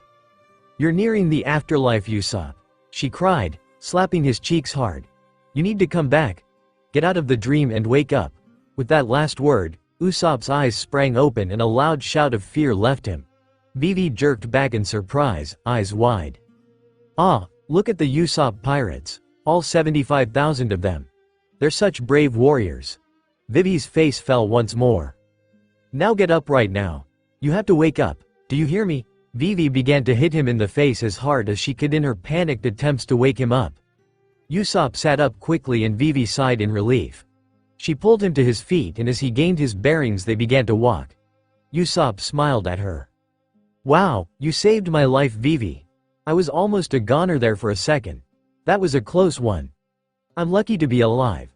Really, so close. Except," he trailed off for a moment. Vivi stared guiltily at his extremely red and swollen face. "My face," Usopp continued. "It feels kind of swollen. Why is that?" he asked her. Vivi laughed nervously. "Oh, it's the cold, that happens. It's an unfortunate side effect of a snowy area." As Usopp began to complain again, she quickly cut him off. "But what matters now is figuring out where we are and what to do next." She trailed off as her foot landed on something far too hard to be snow. Immediately, the pile of snow beneath her began to rise, and Vivi tilted sideways, falling to the ground. Usopp let out another terrified yell as an arm emerged from the pile of snow. The snow fell to the ground, revealing a shirtless, bright red Zoro. "Whoa," he said. "That was a close one. Why do I feel like I dreamed about a field of flower?" he asked himself. Both Usopp and Vivi gaped at Zoro, who began violently shivering as snow piled up around him. "An avalanche in the middle of a training session," he continued, failing to notice Vivi and Usopp. "Not what I expected. Not exactly an ideal workout, but I guess it is kind of like swimming in snow." "Zoro?" Usopp asked. Zoro turned to the duo. "Oh, hey Vivi, what's up?" he asked, before turning his eyes onto Usopp. He squinted slightly, pausing in an attempt to figure out who the person with the swollen face was. Usopp's nose twitched for a moment and recognition dawned in Zoro's eyes. "Oh, it's you, Usopp. What are you guys doing all the way out here in the snow?" he asked. They both scowled at him. "That's exactly what we were going to ask you," they chorused. "Zoro?" Usopp asked. Zoro turned to the duo. "Oh, hey Vivi, what's up?" he asked, before turning his eyes onto Usopp. He squinted slightly, pausing in an attempt to figure out who the person with the swollen face was. Usopp's nose twitched for a moment and recognition dawned in Zoro's eyes. "Oh, it's you, Usopp. What are you guys doing all the way out here in the snow?" he asked. They both scowled at him. "That's exactly what we were going to ask you," they chorused. "Winter swimming?" Usopp asked Zoro as they and Vivi slowly trudged through the thick snow. "Yeah," Zoro answered. "That was the idea anyway, but after swimming in the river a while I had no idea where I was anymore, so I started walking around, doing some strength training workouts." "Dressed like that in cold weather?" Usopp asked skeptically. "You're real stupid, aren't you?" he questioned rhetorically. "That isn't the point," Zoro growled. "Now would you shut up and give me your coat, Usopp?" "Not a chance," the sniper replied immediately. "How about your shoes?" Zoro continued. "Nope. Just one then." I said. "No, you did this to yourself." "Look at that, guys," Vivi interrupted, coming to a halt. "There are some people over there." At the bottom of the slope they stood on, the roofs of the houses poked from piles of snow, and two divided groups stood around them. The northmost group were all dressed in long, green and white coats, most with rifles. The other group seemed to be the villagers, all wearing different items of clothing and carrying all manner of weapons. "Hey," Usopp began. "Look at those buildings. They seem familiar, don't they?" he suggested to the other two. Vivi gasped. "You're right, Usopp. This place is Bighorn. We just came back. It looks a lot different buried in snow though," she stated as a loud argument began down at the village. "Stay back all of you," one of the men in the green coats shouted. "Dalton's already dead anyway." "It isn't true," one of the villagers shouted, shock and disbelief on his face. "It would take more than a couple of flimsy arrows to kill him." "You're his men, or used to be at least. Don't you care at all about what happens to Dalton? A villager next to the first continued. The leader of the green coat scoffed lightly. Things have changed. We're all Waypal's soldiers now. In any case, any one of you who opposes Wapol is as good as dead. A chorus of outrage came from the villagers. Hey, Zoro started, walking through the crowd of villagers. What's going on here? He asked a villager. What's going on? The villager in a brown coat asked sarcastically, as if Zoro should already know, turning to face him. His jaw went slack in shock when he saw Zoro, shirtless and shoeless, hugging his arms around himself. Wait, he said. What's going on with you? Why are you dressed like that? When Zoro continued staring impassively, he began his explanation in a sad, defeated voice. Dalton is buried under the snow that came down with the avalanche. What? Usopp exclaimed as he and Vivi caught up to Zoro. Dalton's under that? Vivi asked, disbelievingly. That's right, the villager looked down in anger. We can't get over there to dig him out because those guys are blocking us. As if they knew they'd been mentioned, Waypal's men spoke up, silencing the villager. For the last time, stay back, the leader ordered. Another soldier, a large man with an old scar under his left eye, tuned in, grinning. But if you want to dig your friend up, I guess you can go ahead and try fighting us all. He laughed obnoxiously. Zoro frowned up at the men, mild recognition gracing his features. Hey Usopp, I think I remember that clothing. Those are the same exact guys that attacked our ship when we were out in the ocean. He pointed out. Usopp's face darkened. That's right. Then they're the enemy. Zoro pointed out. Usopp and Vivi glanced at him in confusion. Bad guys. Not out friends. He glanced at the other two from the corner of his eyes. Follow me? He asked.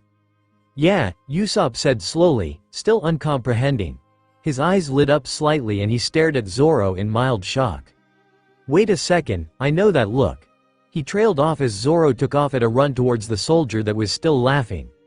Zoro seemingly appeared next to him, punching him in the face and sending the man crashing to the ground. Vivi's eyes widened in shock. No, she cried. Zoro, what are you doing? The remainder of Waypal's soldiers tensed, crouching slightly in battle positions. Who's that guy? One asked in shock as the largest member of their battalion lay bleeding in the snow. Everyone, pirates and villagers alike, watched in shock as Zoro quickly stripped the soldier of his coat, gloves and boots, taking them for himself. Wow! Zoro exclaimed, a wide grin on his face. These are so warm, I really like this thing. That's why you wanted to know who they were? Usopp asked rhetorically, staring at the swordsman. The men behind Zoro began to slowly move, no longer in shock, and began encircling Zoro, guns held to the ready. Watch out, Zoro. They don't look very happy, Usopp warned. I know you, one of the men exclaimed. You were on the ship with that guy who beat up Wapol, weren't you? Zoro turned around with a smirk on his face. That's right. You're a little slow, aren't you? Zoro mocked.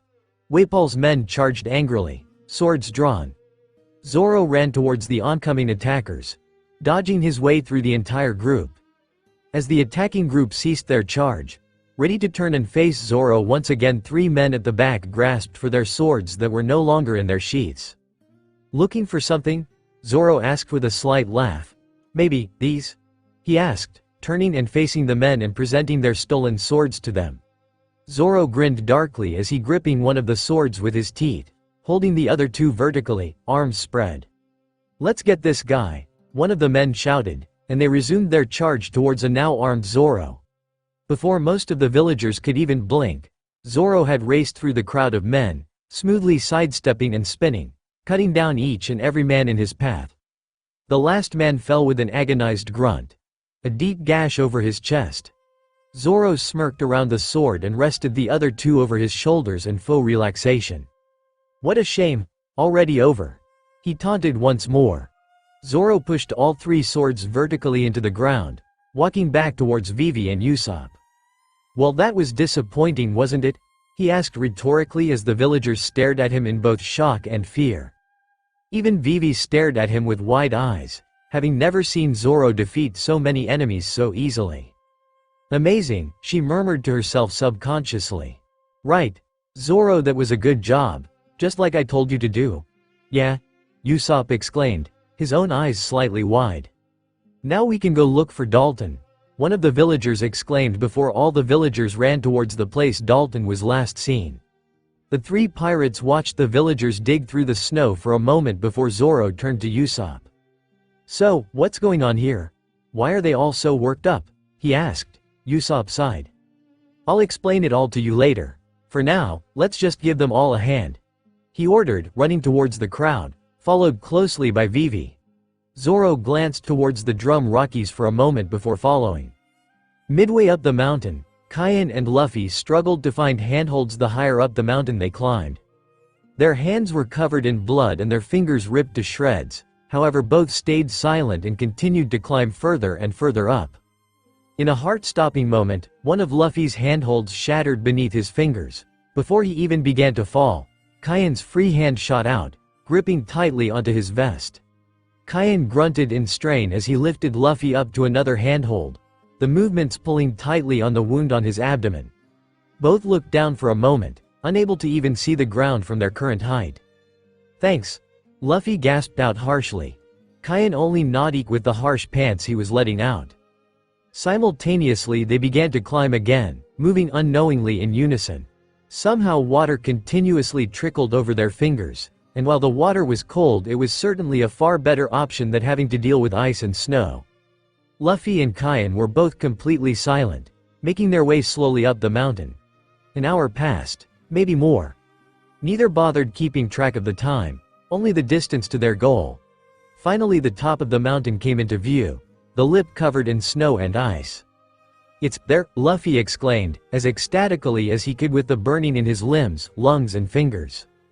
Cayenne nodded, his arms shaking as he tried to pull himself and Sanji just that little bit further.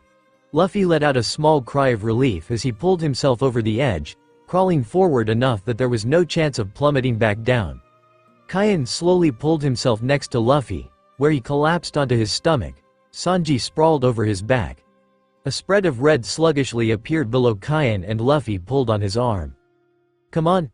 We need to get inside," he panted before collapsing himself. Cayenne painstakingly pushed himself onto all fours, harsh gasps escaping his raw throat. He pushed himself to his feet, swaying. Once he gained his balance he pulled Luffy up by his arm, holding both Luffy and Nami against his body. Snow began to crack under his feet and as it fell away, it took the limp bodies of Luffy and Nami with it. "No!" Cayenne cried out, his voice hoarse as he reached towards them. A large brown figure blurred in front of him, grasping onto Luffy's arm at the last possible moment. Luffy bounced, his arm stretching and retracting. Cayenne stared at the figure holding Luffy in shock. It had the body shape of a large man, towering over even Cayenne.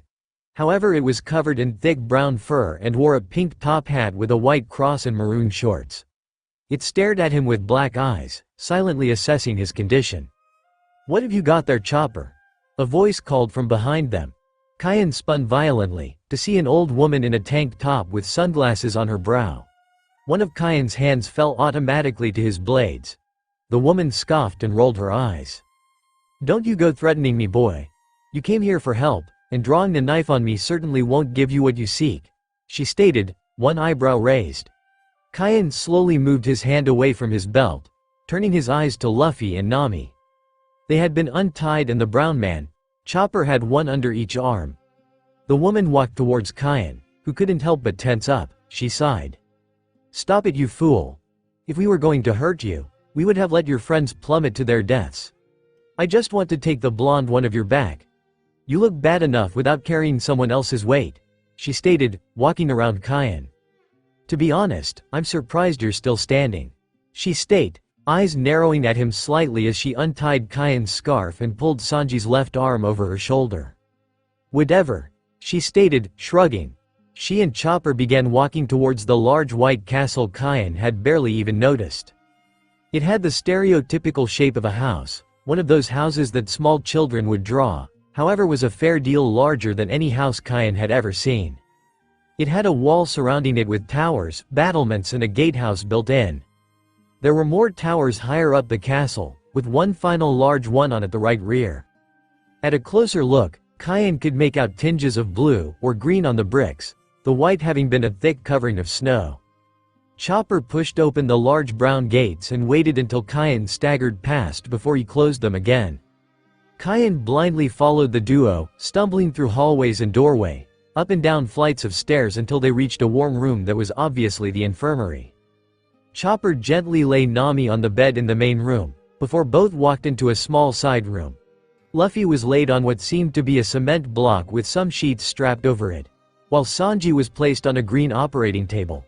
Once this was done, Kureha turned to Kyan, who was leaning tiredly against the doorway, eyes drooping. "Who's the worst?" she asked. Kyan stared at her, confused. She sighed. "Who's in the worst shape? We need an order in which to treat them that prevents deaths," she explained surprisingly patiently. Kyan nodded in understanding. "Nami," he panted softly.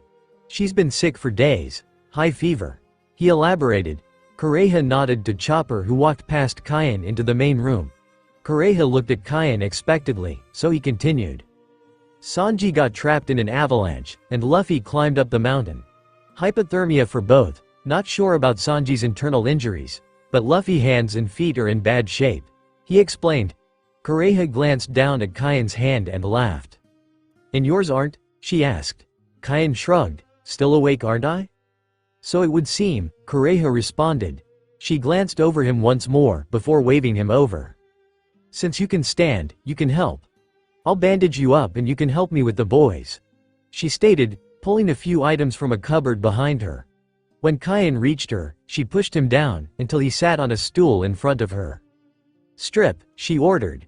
At Kyan's tired yet skeptical look, she sighed. "Waist up." Kyan nodded, dropping his scarf onto the bed beside him. As Kureha fiddled with the cupboard, Kyan peeled his black vest off, wincing at the movement and dropping it to the floor. With the holes and the blood, it was now unusable.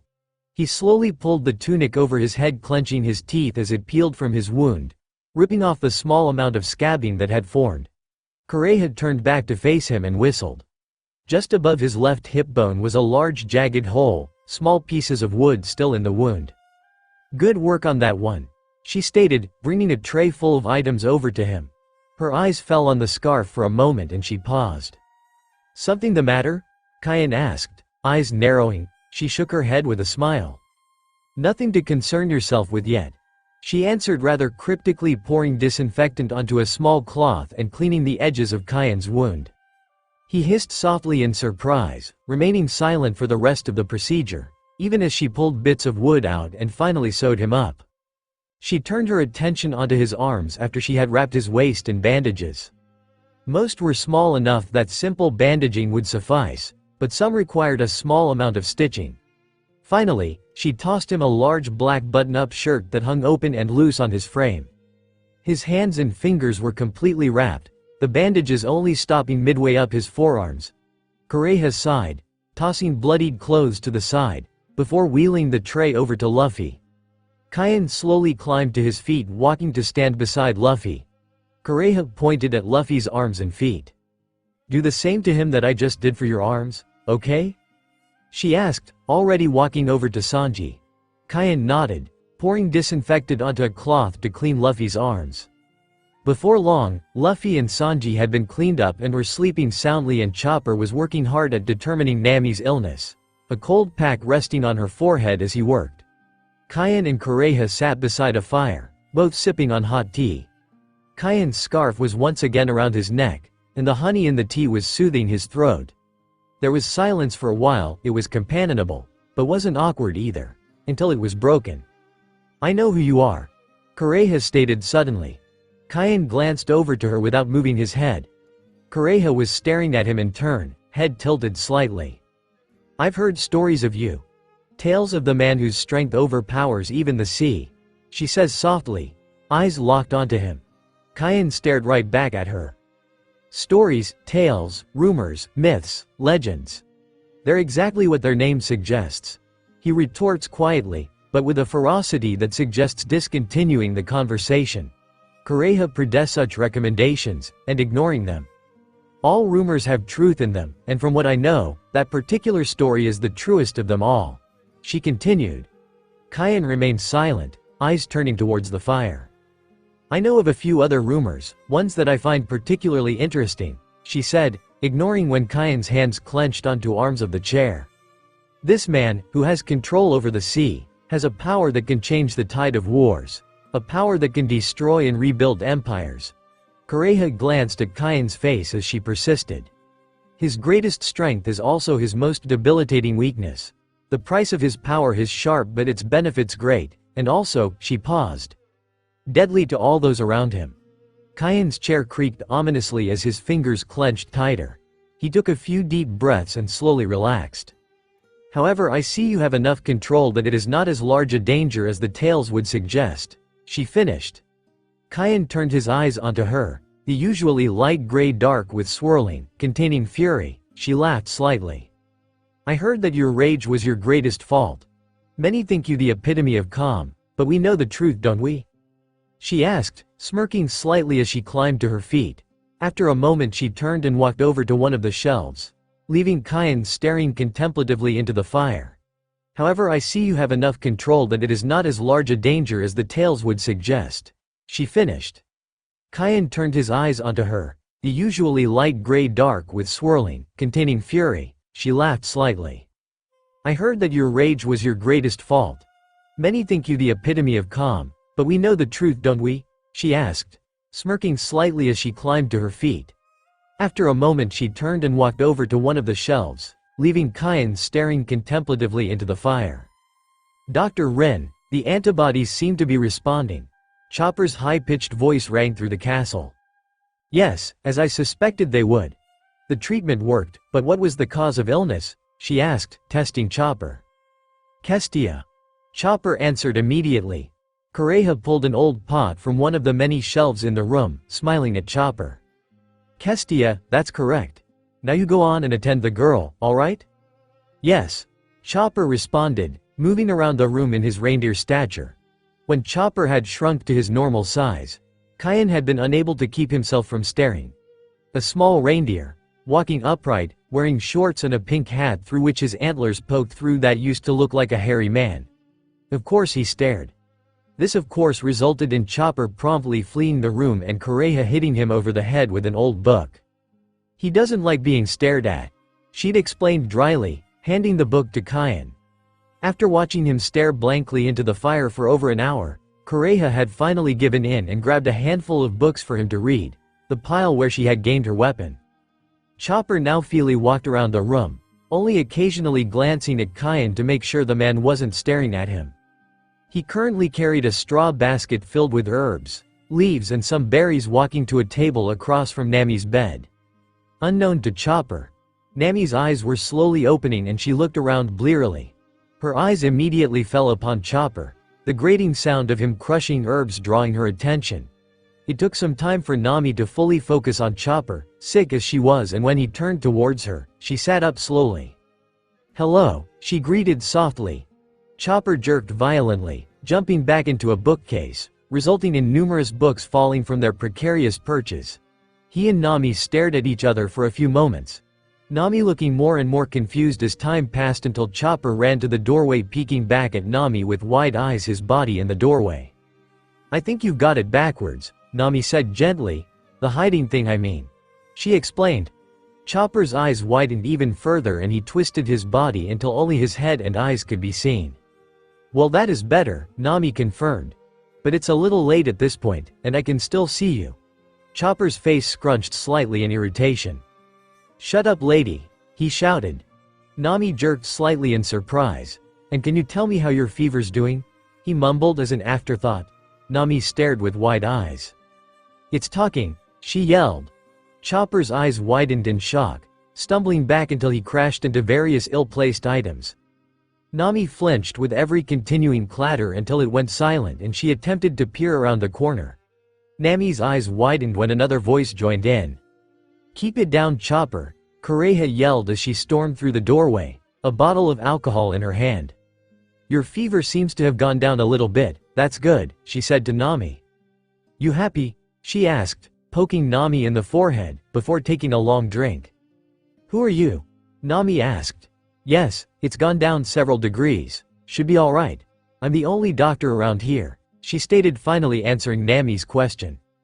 I'm Dr. Kureha, but you can call me Dr. Rin. Oh, Nami said, looking out the large window by the bed. That means we're on, she trailed off. Looking for how I stay so young? Kureha asked suddenly, leaning over Nami. No, that's not it, Nami continued looking around in awe. Yes, you're in the castle on the mountain. Kureha answered the unasked question. In that case, there were 3 other people who showed up with me here, right? She asked, having not seen any of the others. Yeah, 2 are sleeping in the next room and the other one's over by this chair. That one's been asleep for a few hours now, Kureha said, pointing at the large chair in front of the fire. Nami could see a bandaged arm with a short black sleeve hanging limply over the arm of the chair. 3 real tough guys, Kureha finished, sitting down on the bed next to Nami who sighed, her entire body relaxing in relief. Kureha lifted up the hem of Nami's pajama shirt, displaying a purple rash that spread across her stomach. This is what caused your sickness, Kureha explained as Nami craned her neck to stare down at it. Wow, really? Nami asked, slightly disbelievingly, glancing up at Kureha for a moment. You were bitten by a bug called a kestia. It's a poisonous tick that thrives in jungles with high heat and humidity. When it bites you, it introduces a type of bacteria into your body. These bacteria lay dormant for 5 days, causing severe pain. It causes a high fever, severe infection, mild carditis and arteritis. Not pleasant. Kureha gave her a small glance before continuing. Given the infection's progression in the infected area, I'd guess you've been affected in the past 3 days. The pain you've been feeling must have been terrible, but still it would have eased up in a few more days with no treatment at all. It would have gone away in 2 days? Nami asked, stunned. You wouldn't have been feeling pain in 2 days because you would have been dead, Kureha said with a dark smile. Nami's eyes widened in shock. This particular infection is known as the 5-day disease, Kureha continued, standing up seemingly oblivious to the effect her statement had had on her shaking patient. I had heard that kestia had died out over 100 years ago, though I kept the antibiotic just in case. Where did you guys come from that you may have been exposed to this? Were you walking around an ancient jungle with your belly exposed? Kureha asked, laughing. No. That's ridiculous. Kureha shook her head. Nami hummed contemplatively, reddening slightly in embarrassment as she remembered the little garden fiasco, where she did in fact walk around an ancient jungle full of dinosaurs in nothing but a bikini and miniskirt. At Nami's expression, Kureha's eyes widened. Does this situation sound familiar to you? What a crazy girl you are, she stated. There was silence for a moment before Kureha rather aggressively shoved Nami back into a laying position. Now, stay in bed. The treatment for the disease isn't completely finished yet, Kureha explained. Nami smiled up at her. Thank you so much. I'll be fine as long as my fever goes down. My body will take care of itself after that, Nami said. Kureha laughed. Well, aren't you an optimistic one? This disease often takes a course of treatment 10 days long to successfully cure. Even with medicines as advanced as mine are, your body will still need at least 3 days to fully recuperate. If you don't want risk more suffering and potentially death, get some rest, girl, she ordered. Nami gasped, sitting up quickly. I can't stay that long, we need to Vivi home, back to Alabasta, she cried. Kureha's expression darkened. She spun a thin knife in her hand before pinning Nami down onto the bed, arms pinned and knife against her throat. When a patient leaves this castle, it's because she's either cured or deceased, she said slowly, laughing. You aren't going anywhere, girl, get used to it.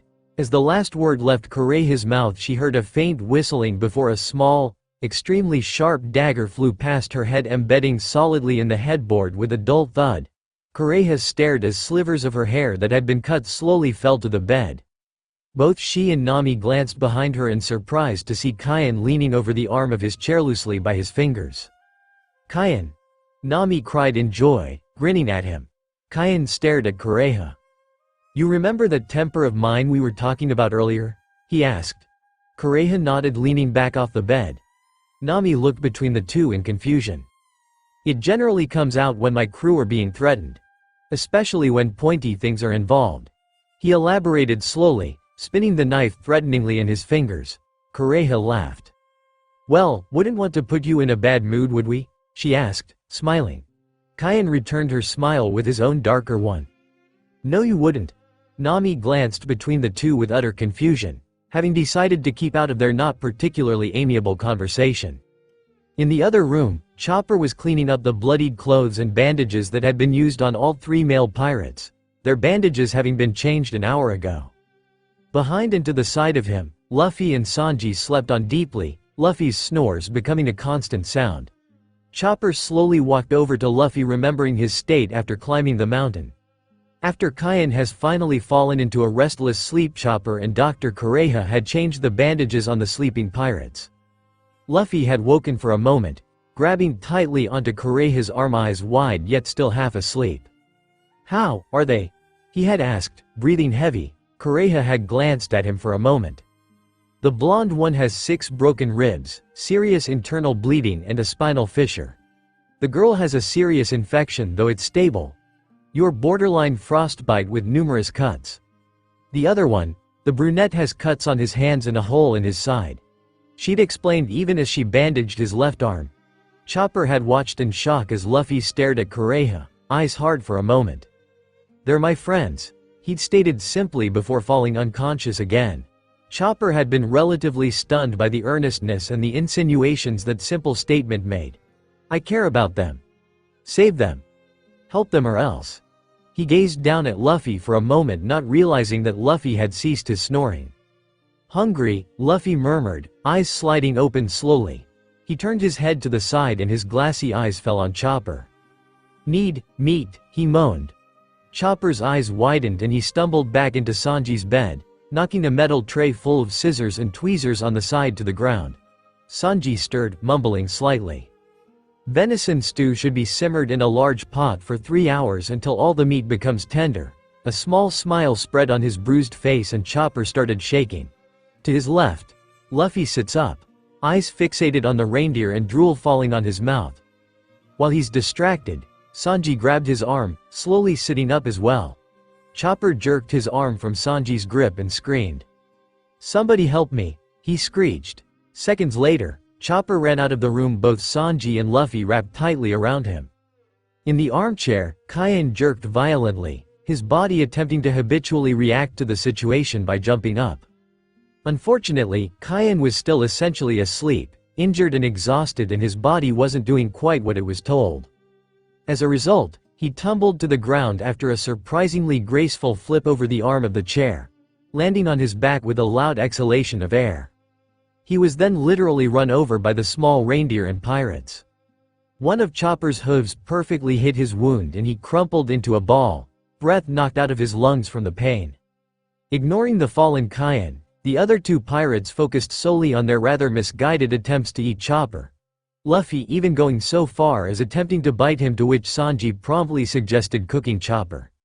This of course set off another bout of screaming and stampeding around the small room. Nami looking on in a feverish daze and Kureha watching impassively, arms crossed by the doorway into the other room. As the trio were about to lap Kaien's prone body, Luffy suddenly detached from Chopper, hopping backwards on one leg with his arms swinging to keep balanced. He stopped at Nami's bedside and bent his knees slightly to stare at her. "Nami," he stated in a slightly surprised tone. The mention of her name pulled Sanji from Chopper to skip up beside Luffy, a large grin on his face. "Nami dear, you look like you're all better," Luffy pointed out excitedly. Nami smiled, still exhausted and feverish. "Getting there, thanks," she said, rubbing her head. Behind Luffy and Sanji, Chopper was attempting to sneak into the other room, eyes wide with fear. "Right, on tasty venison dish for Nami coming up," Sanji exclaimed, grabbing his bicep. Both he and Luffy turned around in unison, catching Chopper once again in their sights. As Chopper began to run again, both took off at full sprint. "Come back," they ordered in unison. Kureha walked up to Nami, watching after the trio with amusement. "I'm impressed those guys are already up and moving. Nearly as fast as the other one," she trailed off as she caught sight of Kaien, who hadn't yet been able to move from his position sprawled on the floor. She sighed, walking towards him. "Kaien, are you okay?" Nami asked, face concerned. "Just fine," Kaien wheezed out, waving a dismissive hand in the air. Kureha crouched down beside him, eyes contemptuous. "You're not nearly as impressive as the tails when you're curled up on the ground like a child." she remarked, smirking. Kyan glared at her, shaking his head, and her eyes lit up in realization. They don't know, do they? She asked quietly. Kyan shook his head once, before attempting to put his body off the floor. He had straightened his arms about halfway, face cringing slightly when Kureha finally pulled him up and settling back in the armchair.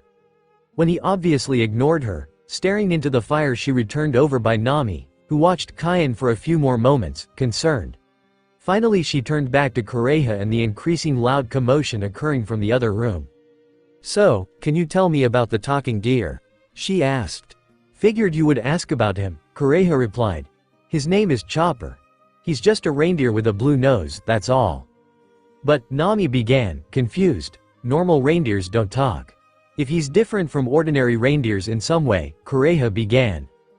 If he's different, Nami interrupted vaguely. If he's different, it's just because he ate a human fruit, that's all, she answered finally. A human fruit, a devil fruit, right? Nami repeated, eyes slightly wide. That's right, Kureha responded. He's still a reindeer, but now he has the abilities of a human, like talking and walking upright. And also, he's a doctor. I taught Chopper everything that I know about the field of medicine, she grinned. The villagers of Bighorn were frantically digging through their snow-covered village in a seemingly vain attempt to find Dalton.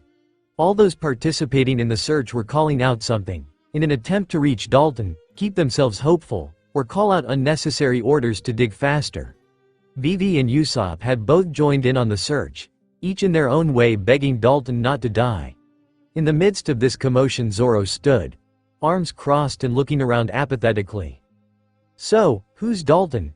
He asked, mostly to himself.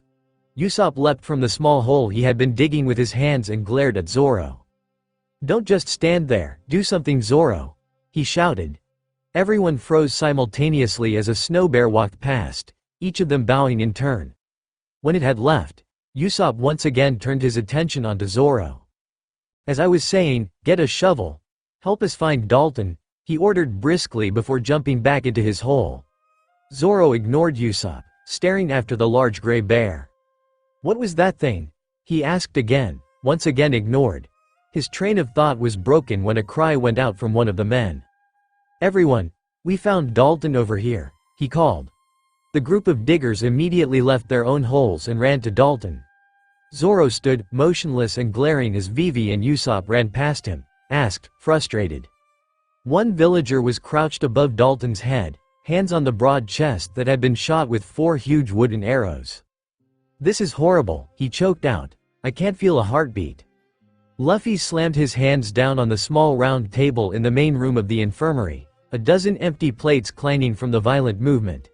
He, Sanji, Kyan and Kureha were all seated around the table, Kureha and Kyan still picking various items off their plates. You should be one of my crew, Luffy stated, staring intently at Kureha. Please, old lady, we really need to have a doctor on board, he pleaded. Kureha lazily lifted up a finger to point to Luffy. Luffy, your friend told me that was your name, right? She asked rhetorically. Luffy answered anyway.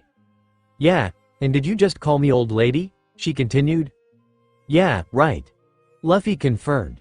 That's what I said, old lady. The moment Luffy had finished talking, Kureha had swung her leg out and firmly planted her boot in Luffy's face, sending him flying backwards off his chair. If I were you, I'd be a little more careful of what I say, she exclaimed as he fell to the ground. She sat back in the chair, crossing her arms and legs. Sanji stared at Luffy in mild bemusement, while Kyan continued to focus solely on his food, picking it to pieces before eating it. I'm still only in my youthful 130s, thank you, she declared. Sanji sighed. Geez, you're a tough old hag, he said, being kicked into a wall immediately after. Are you boys really asking me to become a pirate? She asked as Luffy slunk back to the table. Don't be ridiculous, it would be an incredible waste of my precious time. Besides, I have no interest in life on the sea. She murmured the last part under her breath. Luffy slowly peeked his head over the top of the table. Those are all lame excuses, he exclaimed, standing to his full height. It's about adventure, old woman, he explained cheerful. Kurha sighed. Well, this one's a slow leaner, she stated. Kyan grunted vaguely in agreement, chewing on a piece of unnamed meat. Didn't I just tell you to watch what you say? She asked, pointing at him. A small scuffle sounded by the doorway and everyone in the room turned to see Chopper failing to hide behind the doorway. He had once again turned himself around, with the majority of his body in the doorway and half his head behind the adjacent wall. Chopper, Luffy and Sanji's eyes all widened and once again the chase was on. Kaien sighed in exasperation as Kureha kicked away from the table, finally joining in. "That's enough of that, idiots," she shouted, following them out into the hallway. For a moment there was utter silence. Nami lying prone in bed and Kaien slumped at the table, shirt dangling open as he continued chewing on that same piece of meat, half of it dangling from his mouth. A few moments passed and both remained silent. The door slammed open and Chopper raced through, Luffy and Sanji close behind. Sanji paused at Nami's bedside for a moment. "In just a moment I'm going to cook you a delicious reindeer dish you'll never forget," Sanji exclaimed as Nami rolled over away from the noise, face tense. "I don't think so," Kureha shouted, jumping into the room and wielding two swords. "I'll eat you guys first before I let that happen," she growled, running towards them. Both froze for a moment before turning and running. It was a peculiar sight. Chopper was first, eyes wide and screaming, followed by the two terrified pirates and finally an old woman swinging around dual swords. The line ran around the room and once again left through the doorway, leaving Nami and Kaien alone again. "I don't care about food, I just want peace and quiet," Nami moaned. Kaien hummed his agreement, walking from his place at the table to the armchair he had claimed as his own, collapsing into it and seemingly falling asleep. Before Nami could question him, she was distracted as a cold gust of wind blew through the room, small amounts of snow being pushed in as well. Nami stared at it in surprise. "Snow shouldn't be inside the castle," she said to herself. Another chill entered the room and she hugged her arms against her body. She glanced over at Kaien's still form for a moment, deliberating. "It's freezing, I'll close the door," she said, placing one foot on the cold stone floor. "No, you need to stay in bed," Chopper ordered, creeping through another doorway. Nami stared at him, startled. "After all," he continued, "you still have a fever." He glanced around suspiciously, body tensed for a fight. "I don't think so, it seems like it's pretty much gone now," she replied. Chopper seemed to ignore her for a moment, looking around again apprehensively. "I lost them, at least for now," he muttered as he ran to the door. "Dr. Rin's medicine works quickly to reduce the fever, but the bacteria from the Kestia will still remain inside your body for a little while longer, so just take your antibiotic shot and stay in bed," he instructed, closing the door. "Thank you," Nami said. Chopper glanced at her questioningly. "You're the one who's been taking care of me, right?" she asked. He glanced over to her for a moment, frowning slightly as she smiled. "You just shut up," he burst out suddenly. "I don't need thanks from you or any other low-life human," he finished, laughing immediately after and rubbing his head while rocking on his feet, hooves. "Don't mock me." "Oh, never mind that," he changed quickly, going from angry to smiling in seconds. "I'm just being silly. No, seriously, I'm being silly," he said, smiling broadly the whole time. Nami stared at him, slightly skeptical. "He's not so good at concealing his feelings, is he?" she asked herself quietly. He slowly approached her from the side, reaching out cautiously towards her hand. "Is it true that you guys are pirates?" he asked dubiously. "Yes," Nami answered simply. Chopper quickly and gently poked her hand. "Really? Real pirates?" he asked. "Real pirates," Nami confirmed again. "So you have a flag with a skull on it?" he asked. "We do, it's on our ship." "So you're really interested in pirates, huh?" Nami asked curiously. Chopper's eyes widened and he stumbled back. "No," he yelled shrilly. "Not at all. You idiot, shut up," he shouted, backing into a bookcase which then dropped most of its books on his head. Nami smiled slightly in a strained way. All right, I get it. Now calm down," she suggested before pausing for a moment. "One more thing, do you want to come with us?" she asked. Chopper's eyes widened even further, his mouth dropping slightly. "You could come sail with us," Nami continued. "Out on the ocean." "Well," she asked, "if you did that would really help me out a lot. If we had a doctor on the ship then we wouldn't have to stay in this place 3 more days, right? I think you'd have a really good time if you came." She was cut off. "No, that's crazy. Chopper yelled. You realize I'm a reindeer? I don't belong on a ship with a bunch of humans. He finished. Nami's eyes widened slightly in surprise at the outburst. Chopper's face softened. I mean, look at me. I'm a reindeer, but I walk on 2 legs and I talk and everything. Animals aren't supposed to be able to do that stuff. He said quietly. Nami watched him, slightly confused. I know, if you're trying to scare me off, it isn't working, she said. Chopper was silent for a moment. But I have a blue nose, he murmured, face falling. Both he and Nami were silent until Luffy skid into the room. There you are, meat, he shouted. Come here, dear. He and Sanji shouted, as Sanji slid into the room beside him. Chopper screamed, running from the room. Nami watched after them, confused until a commotion to her right brought her attention back. Kureha was replacing her fallen chair and sat down heavily. Those brats sure can run, can't they? She asked, slightly breathless. I don't much like what you were doing there, girl, she stated. Nami tilted her head in confusion. Trying to tempt my reindeer away from me without my permission, Karaft. What? She asked, amused. I need your permission to make a move on a man all of a sudden, Kureha laughed. No, I suppose you don't. If you want to take him away from here, go ahead, but I must warn you it won't be as easy as you think, she advised. Nami watched her silently. Chopper has a scar on his heart, Kureha began in a slightly defeated voice. A deep one my medicine can't cure. From the moment he was born, everyone including his parents turned their backs on him. All because he was born with a blue nose.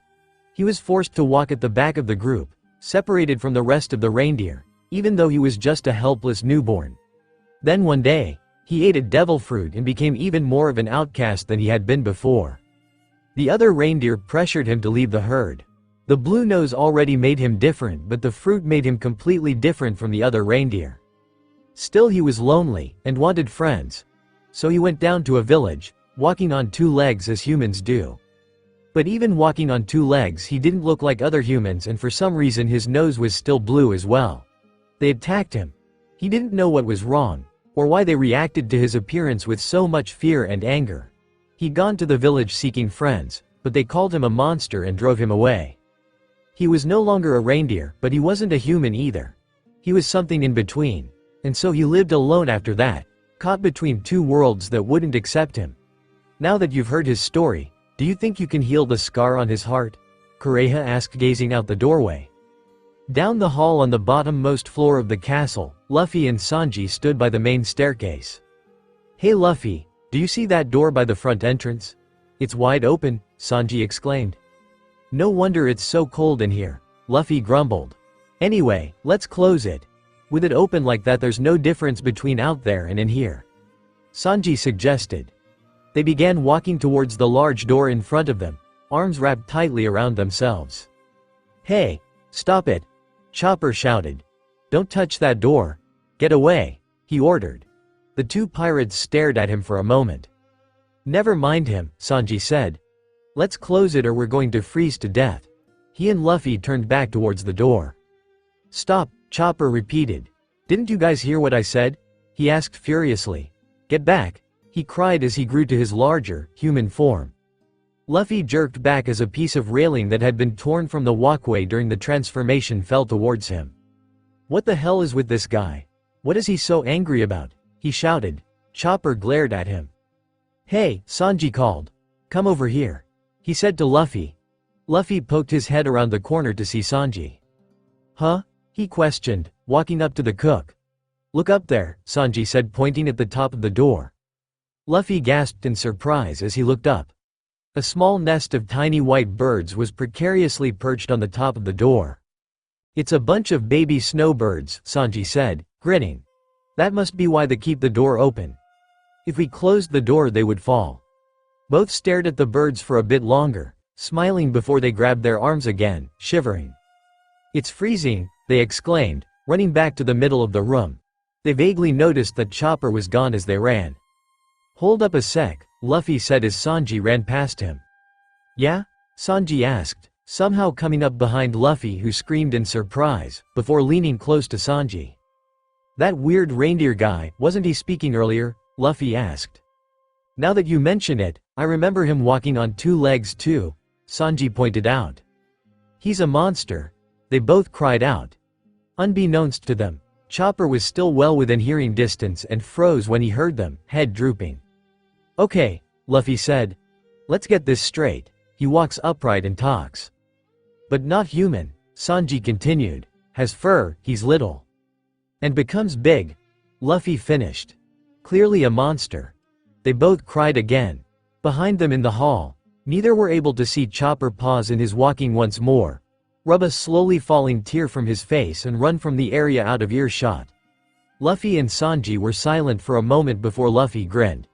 What a cool guy. I bet he's really interesting. Hey, wait, I know, he exclaimed, Sanji watching him with a matching grin. He should join our crew. The subject's bacterial count is down by 70%. Chopper murmured to himself, stretching over the wooden bench to look into the microscope. Luffy suddenly burst into the room, a grin on his face. The suddenly movement added with the fact that it was Luffy, the one who had tried multiple times to eat him, caused Chopper's hooves to slip on the small wooden box he was using as a stand. Chopper cried out in panic as it tilted backwards, accidentally knocking half a dozen test tubes and numerous other scientific equipment off the counter in the process. In a show of surprising dexterity, Chopper managed to land on the ground on one foot, catch the test tubes in one hand, a tray full of equipment in his other, a stack of beakers on his other foot and various things in his horns. Luffy stared at him for a moment, eyes completely wide. Wow, amazing. You're a cool monster, he cried. His face slipped into a somewhat disturbing grin. But what happens if I do this? He asked, creeping forward and beginning to tickle Chopper's side. Tickle, tickle, tickle, he laughed out, digging his fingers into Chopper's side. What do you think you're doing? Chopper cried out angrily, glaring down at Luffy. Luffy's laughter got more and more raucous while Chopper's face barely twitched, his body trembling slightly in an attempt not to laugh and drop all of the equipment. Luffy finally stopped when he was laughing too much to do anything but lie on the floor, curled up into himself. Shut up, Chopper ordered furiously. Get out of here. Instead of obeying Chopper's orders, Luffy leant in close to Chopper's face, another grin on his face. Come on, let's you and me be friends. Please? He asked, head tilting slightly. I really do like you. You know? Luffy asked rhetorically. Chopper stared at him with wide eyes for a moment. You, like me? He asked, surprised. Luffy nodded quickly. You'd make a great pirate, Luffy insisted.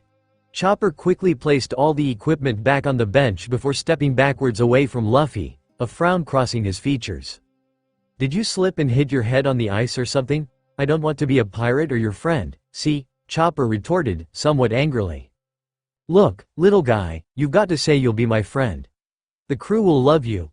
Luffy broke off as Chopper twisted around him, running for the door. Hey wait, he cried, chasing after the reindeer. Why would I want to be friends with you? Are you making fun of me? Chopper asked as he ran down the snow-covered steps. One misplaced hoof and Chopper slipped forward with a shout, literally bouncing down the rest of the stairs. Luffy burst out in laughter from further up the staircase. Why wouldn't I want to be friends with you? He asked. You're the funniest guy the first know. Oh yeah, we're going to be great friends, he laughed.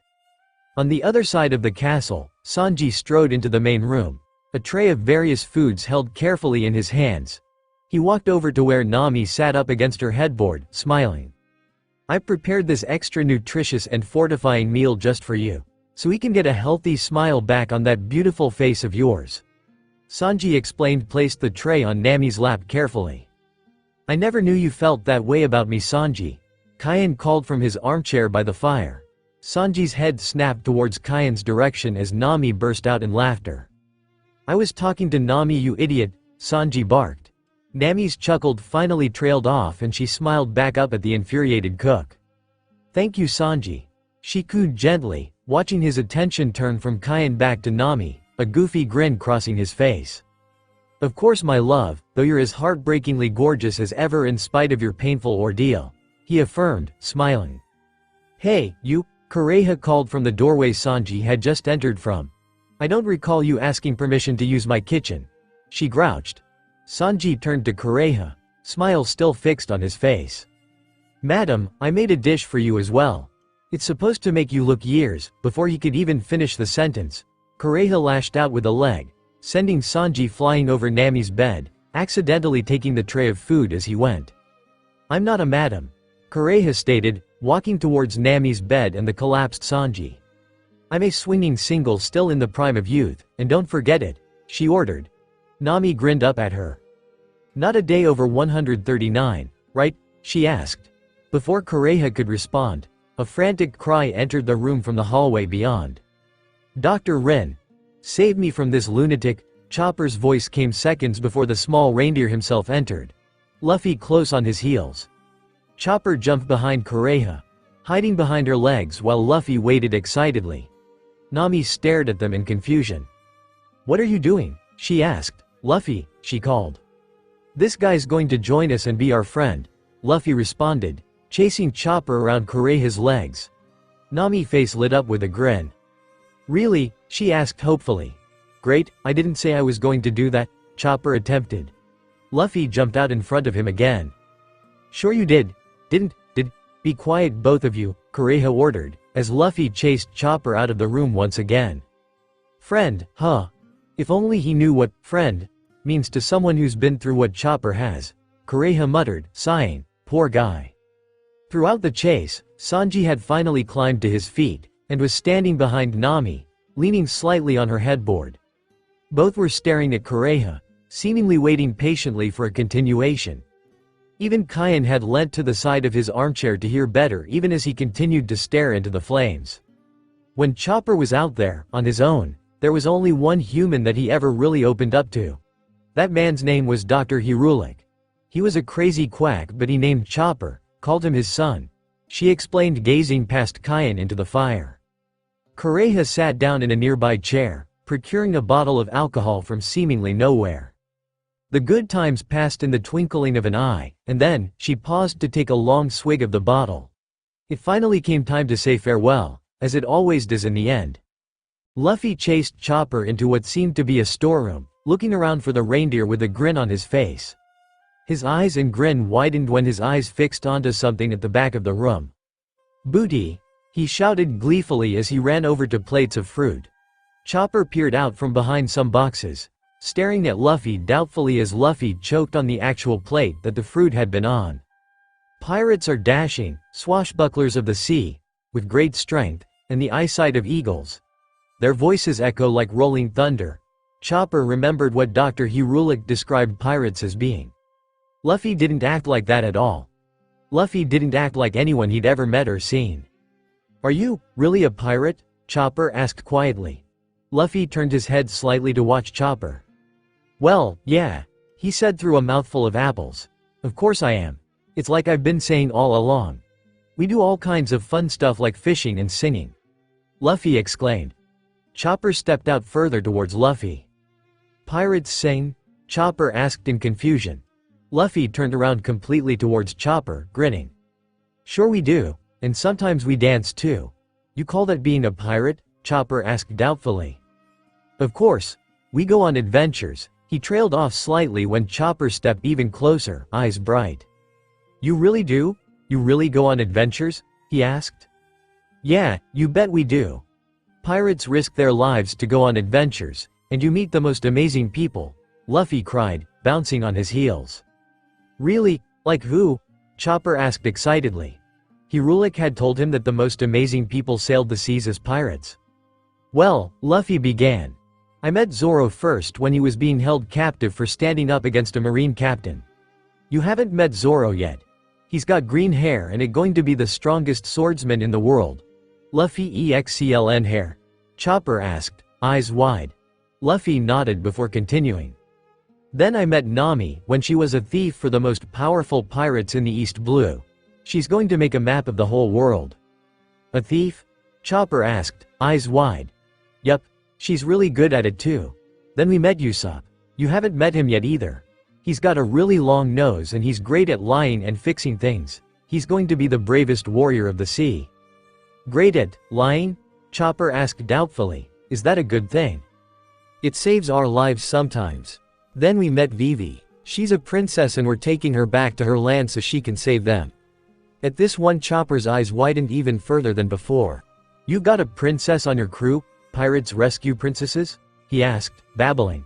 Luffy merely nodded. "Yup. Then there's Cayenne. He used to be the captain of a ship but got marooned. We found him sleeping on a really small island a few days ago."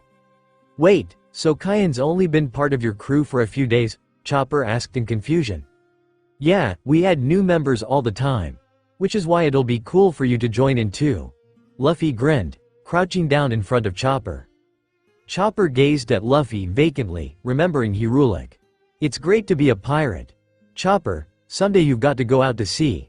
If you do, you'll realize just how small your problems are in comparison to the size of the oceans. The island you were born on will be tiny compared to the world." "Me, a pirate," Chopper mumbled. "Okay, so A, sorry for the massive delay, and B, sorry for the shortness. P, this is actually an episode plus my own small bit I added. It's just most of the episode was flashbacks, which I don't feel the need to write. So I'll skip pretty much every non-extremely important flashback. Anyway, I'll get to answering all the questions on here now, and please feel free to ask as many as you want." How old is Cayenne? 24. What book was he reading in chapter 10/11? A medical book called Symptoms and Treatments of Entomologically Instigated Ailments. Entomology is the study of insects. Does Cayenne have a devil fruit? Yes. What is it? It's a secret. Does he have a nickname? Yes, also not telling. Does he have a bounty? Yes, also not telling. Yet, all of these will soon be revealed. Sexuality. Pansexual. Likes any gender with any identity really. So those are this chapter's answers. Well, hope you enjoyed this utterly tiny chapter. Yeah, we add new members all the time. Which is why it'll be cool for you to join in too. Luffy grinned, crouching down in front of Chopper. Chopper gazed at Luffy vacantly, remembering Hirulik. "It's great to be a pirate. Chopper, someday you've got to go out to sea. If you do, you'll realize just how small your problems are in comparison to the size of the oceans. The island you were born on will be tiny compared to the world." "Me, a pirate," Chopper mumbled. Chopper rested back against the cold stone walls, breath coming out invisible pants in the chilly air. Another chase around the castle had finally resulted in what Chopper would easily classify as a win. Luffy was across from him, trapped in what was essentially a dungeon within the castle. Chopper held the silver key close to his chest, eyes wide as Luffy tried to reach through the bars towards him. "Hey, what's the big idea?" Luffy cried out, annoyed, beginning to shake on the bars. "Now you can't pester me," Chopper replied in a matching tone. Luffy frowned. "I just want you to join us," he said sullenly. "That's exactly what I mean by pestering," Chopper yelled. "Come on," Luffy moaned. "It's fun to be a pirate." "Shut up," Chopper ordered furiously, intent on not hearing another of Luffy's pirate pitches. "Now you stay right there," he ordered. "You're injured too, you know." Chopper accidentally pointed at Luffy with the same hand that held the key. Luffy's eyes widened as he stared at the glinting silver key to his freedom. Chopper turned away from Luffy and began to head back down the hallway toward the medical bay. After a few steps he froze, lifting up his now empty hand. Behind him Luffy slid out of the dungeon, grin on his face and key dangling from his hand. A sinister laugh came from Luffy and Chopper was immediately sprinting down the hallway. "Get away from me!" he screamed as he fled, Luffy hot on his heels. Chopper's eyes widened for a moment and he skidded to a halt, body braced and head lowered slightly. Luffy ran straight past him, skidding violently into a wall. Chopper inhaled briefly, body beginning to tremble. "That scent," he murmured. Luffy stared up at him from the wall he was lying against in slight confusion. "What?" he asked, watching Chopper's terrified expression. Without a moment of hesitation Chopper took off down the hallway, transforming into his deer form and quickly running out of sight. Luffy scrambled to his feet staring after him. He took a deep breath, tilted his head, shrugged and set off after the frantic reindeer. In the medical bay, Kureha had finally told Nami, Sanji and Cayenne about Chopper's past. His past with the reindeers, Hirulik becoming his adopted father, Hiruluk's eventual death and Kureha's own training of Chopper. "So for the 6 years since then Chopper's been studying medicine under you?" Nami asked Kureha quietly, the somber mood in the room quietening her voice. Yeah, Kureha replied in a low, sullen tone. I taught him everything I know. He's been a good student. There was a pause after her words, everyone just quietly thinking. Dr. Rin, Dr. Rin. Chopper called frantically from the hall. Everyone's heads turned towards the door as Chopper skidded through. Wapol is back, he shouted, eyes dark as he stared forward. Dr. Rin smiled slightly. Is he? She asked rhetorically, a smirk in her eyes. Not too far behind Chopper was Luffy, now stationary and pressed up hard against the glass, staring out the window with a scowl on his face. It's him. That guy with the annoying mouth. Luffy growled. Below him Wapol laughed up at the castle, arms spread in his glee. At long last I finally return. Now, we shall restore Drum Kingdom, he cried, laughing once more. Chess made an awkward gesture from beside him. Ah, Wapol sir, what's that at the top of the castle? He asked, pointing to the black flag on the highest tower. Wapol's face darkened slightly and he glared at the flag. Haruluk's flag. Why is that strange flag flying? It's an outrage. Where's the flag of the Drum Kingdom? He asked. A high-pitched and rather disturbing laugh sounded in front of them and all three directed their attention lower, to where Kureha and Chopper now stood in front of the open gates. That old thing? I burned it, she said gleefully. Kureha, the last survivor of our doctor hunt. Get out of my castle, he ordered. This castle is no longer yours, Wapol. Kureha retorted. Leave, not just here, the country too. The kingdom's already died out, moron. What's that? Wapol asked angrily, glaring at Kureha. Wait! Luffy shouted behind the confrontation, running towards the two groups. This guy's mine, he said with a grin, pulling his arm back and running towards the trio. Wapol sir, Chess called. Look, it's the Straw Hat, he flinched backwards, away from the fast-approaching Luffy. Wapol opened his mouth long enough to let out a yell of surprise before Luffy fist slammed straight into his face. Gum Gum Bazooka. Luffy thrust all his force into that single punch, sending Wapol spinning through the air. Kureha, Chopper, Chess and Kuromarimo all watched with wide eyes and dropped mouths as Wapol flew meters into the air, crashing and skidding through the snow. Wapol, Chess and Kuromarimo cried in tandem as they sprinted forward, diving to the ground just in time to grab Wapol's legs, preventing him from sliding straight over the cliff edge. I'm really sick of you guys, you know that? Luffy asked, voice low and angry. Chess and Kuromarimo glanced up from where Wapol hung over the side of the cliff. What's your problem? You've been getting in our way even before we got on this island. Luffy asked, voice staying low. He paused, turning around when Sanji and Kaien strolled out the gates of the castle. Sanji dressed in his coat again. However, Kaien still only wore the open, loose black shirt, scarf around his neck. What? Sanji asked, mouth grimacing around his cigarette. Not these guys again. He sighed. Kaien remained silent and still, watching Luffy whose face was tilted down and darkly angry. Last time we met you guys, I couldn't fight because I had to protect my friends. Now, he began, his head slowly rising. A huge grin broke out on his face, eyes slitting slightly. Oh, you guys are going to get it, he promised, chuckling. How dare you, Kuromarimo shouted. Do you even know who you attacked? This is no lowly commoner, this is Wapol, the king and absolute ruler of Drum Kingdom. That's right, Chess agreed. Show some respect, he's the country's monarch. How dare you do such a thing to his most excellent of excellencies? For shame, he called to Luffy. In response, Luffy promptly stretched his face in insult, poking his tongue out. Who cares? He ticked me off again. He stuck his tongue out again. I take it you've run afoul of Wapol before, young men? Kureha asked Luffy from where she and Chopper stood behind him. I sure have, Luffy exclaimed, turning to face the duo and pointing his finger in Wapol's direction. He's that annoying, big-mouthed pirate. What did he do? Kureha asked curiously. Luffy growled and began stomping the ground. He ate part of my ship, and then he attacked me and my friends. This guy's got it coming, and I'm going to give it to him. Luffy grouched. Sanji sighed as he and Kaien walked up beside Kureha and Chopper. Okay, but before you do that, aren't you cold in that getup? He asked, eyeing Luffy's vest. Luffy froze, body tensing for a moment. You know, cold? Sanji said again when Luffy failed to unfreeze. Luffy suddenly turned towards Wapol and his two goons. "Hey," he exclaimed.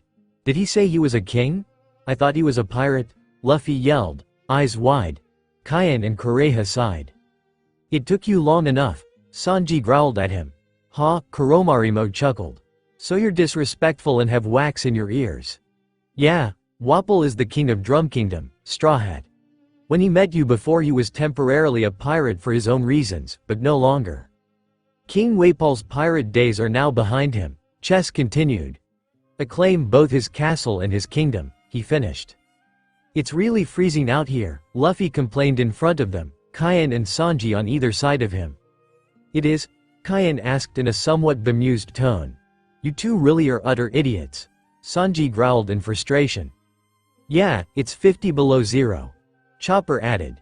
Chess and Kuromarimo frowned. "I think they're ignoring us," Chess protested. Chess had barely said those words when Wapol leapt to his feet, face in a deep scowl even as blood trickled from his already bruising nose, eyes clenched shut in pain. "Straw Hat, you've got some nerve. Just wait, I'm going to bite you into pieces," he exclaimed angrily, opening his eyes to see Kurha, Chopper, Sanji and Kaien. Luffy was nowhere to be seen. "Sorry, but you'll have to hang on for just wait a minute. He had to go get a coat," Sanji explained. "Is this a joke?" Wapol screaming in fury, stamping his feet as Luffy had done earlier. "Tell me," Chopper began. Sanji and Kaien glanced over to him. "Your friend, he can stretch himself." "How?" he asked, voice strangely quiet. "Oh, that," Sanji said, "it's because he's a rubber man." "What the heck is that?" Chopper asked, confused. Sanji grinned at him. "It's a monster," he said, chuckling. "He ate a devil fruit," Kaien explained, glancing over at Chopper. Chopper opened his mouth to comment when he was interrupted by Wapol. Well, looks like we're up against the old hag, a reindeer and a few of the Straw Hats. Not that much of a challenge," he taunted. "This will be over quickly, and once we've eliminated them, there won't be anyone else foolhardy enough to defy me," he said with a sick grin on his face. "Of course my king," Chess appeased, bowing slightly. "Today will be remembered as the day you restored Drum Kingdom to its former glory," he said, being easily ignored by Wapol who was still gleefully planning his victory. "I'll start with you, Dr. Kureha. You've committed a major offense by moving into my castle, and an even greater one by flying that strange flag." He glared up against the flag again in distaste. "It's not yours," Kurha called back, arms crossed with a smirk on her face. "Not anymore. It's Haruluk's grave. I wasn't interested in this run-down place, what with all the bad things you did here. But we can use it to do some good, and the reindeer here insisted we fly the doctor's flag." The moment she finished speaking, Wapol burst out in a loud, raucous laughter. "I'd almost forgotten about that stupid fool," he managed between laughs. His face sobered up quickly in anger however. "How dare you desecrate my castle by flying the flag of that stupid doctor? I demand that it be burned immediately," he ordered, pointing at the flag. Chopper's eyes narrowed in fury and his body began to shake in his rage. He began to transform into his heavy point, eyes dark as he stared at Wapol.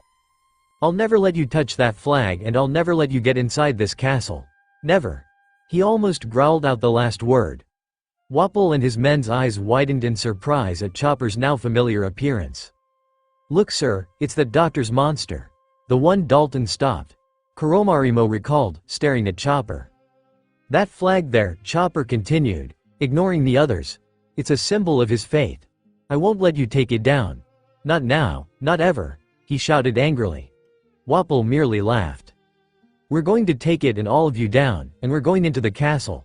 Show them no mercy," Wapol ordered as Kuromarimo and Chess came up beside him. "Old lady, are you going to fight too?" Sanji asked quietly, calmly smoking.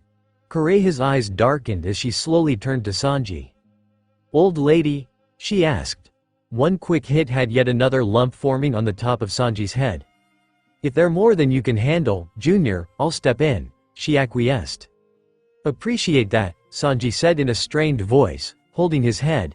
He was jerked out of his pain when a large black ball of something flew towards Dr. Kureha's face. "Dr. Rin!" Chopper called in panic. She stood there calmly, not making a single move to defend herself as Sanji's leg quickly intercepted the ball. Sanji glared at the man who had thrown it, Kuromarimo. "Hey, big man with the afro. Didn't your mother ever tell you that it's not right to strike a lady?" he asked with a scowl. "Especially not a hot, young one," he added. Kureha glanced at him with a grin on her face, giggling slightly. "Now that's more like it, Blondie," she said. "What's that?" Kuromarimo asked, chuckling at Sanji. Sanji's eyes widened as he realized the black ball was still attached to his leg. He began shaking his leg violently, trying to dislodge the ball. "Why won't this stupid thing come off? Why is it still sticking to me? Static electricity or something?" Sanji asked somewhat frantically as he continuously failed to remove it. "Exactamundo," Kuromarimo said, grinning at Sanji's plight. "I swear I'm going to kick that disgusting hairball guy's ass when I get this thing off me." Sanji growled in annoyance. All three people beside him continued to just watch in varying levels of amusement. "It's not funny," he yelled at them, scowled at Kaien who was actually crouching in the snow to hide his laughter. "Kick my ass, huh?" Kuromarimo asked. He grinned and quickly sent another 3 hairballs flying towards Sanji. 2 attached to his torso and 1 to his right arm. "Help me," Sanji called as they continued to stick to him. Chopper quickly ran up to him, reaching out to pull one off. "Here, I'll get them," he said. The moment he touched one, however, it began to stick to his body as well. "Wah!" he cried. "You keep them," he ordered, pushing them back onto Sanji, who continued trying to get them onto Chopper. Kureha stared at them during their back and forth, sighing. "Will you two please stop goofing around?" she asked. Kaien finally climbed to his feet, a small smile on his face, and he swiftly drew his 2 larger knives from his belt. Using a quick dexterity born of years of practice, he carefully flicked the hairballs off Sanji and Chopper, using the metal as an intercept to break the static that held them onto Sanji's clothes and Chopper's fur. However, before Kaien could remove the ball still attached to Sanji's leg, they heard something rather panic-inducing. "The dryness of the hair makes it much easier to light on fire," they heard Chess mumble. Sanji, Kaien and Chopper looked at each other, then at Chess, who was drawing back a fire arrow in his bow, aiming at the trio. "He's going to light them on fire?" Sanji asked, voice high in his panic. Chopper and Kaien gave each other a look and them both spun around and ran opposite directions away from Sanji. "Wait, come back and get this thing off of me," Sanji cried as the duo ran off. "Decoy plan," Chopper called back in explanation. "Wait, I'm the decoy?" Sanji managed to ask before the flaming arrow flew at him. A relatively unmanly squeak left him as he narrowly dodged the arrow. However, the hairball still erupted into flames due to the close contact with the arrow. As his leg essentially burst into flame, Sanji quickly attempted to bury it in the snow, piling mounds onto the flames. Kaien and Chopper, who had separated to run away from Sanji, had both changed direction and turned to run straight at Chess, coming at him from either side. Chopper had his fist drawn back and Kaien's knives were glinting from his hands. Chopper reached Chess first, however, and swung at him in a forceful punch. Chess leapt back stumbling, and before he could be hit, Wapol pulled him out of the way, jumping in front of him. His mouth opened wide enough for Chopper to fall into, off balance from his punch hitting thin air. "Chopper!" Kureha called as Wapol began to close his mouth on Chopper's body. Kaien suddenly appeared in front of Wapol, bracing his arms and knives on Wapol's teeth, preventing him from fully closing on Chopper.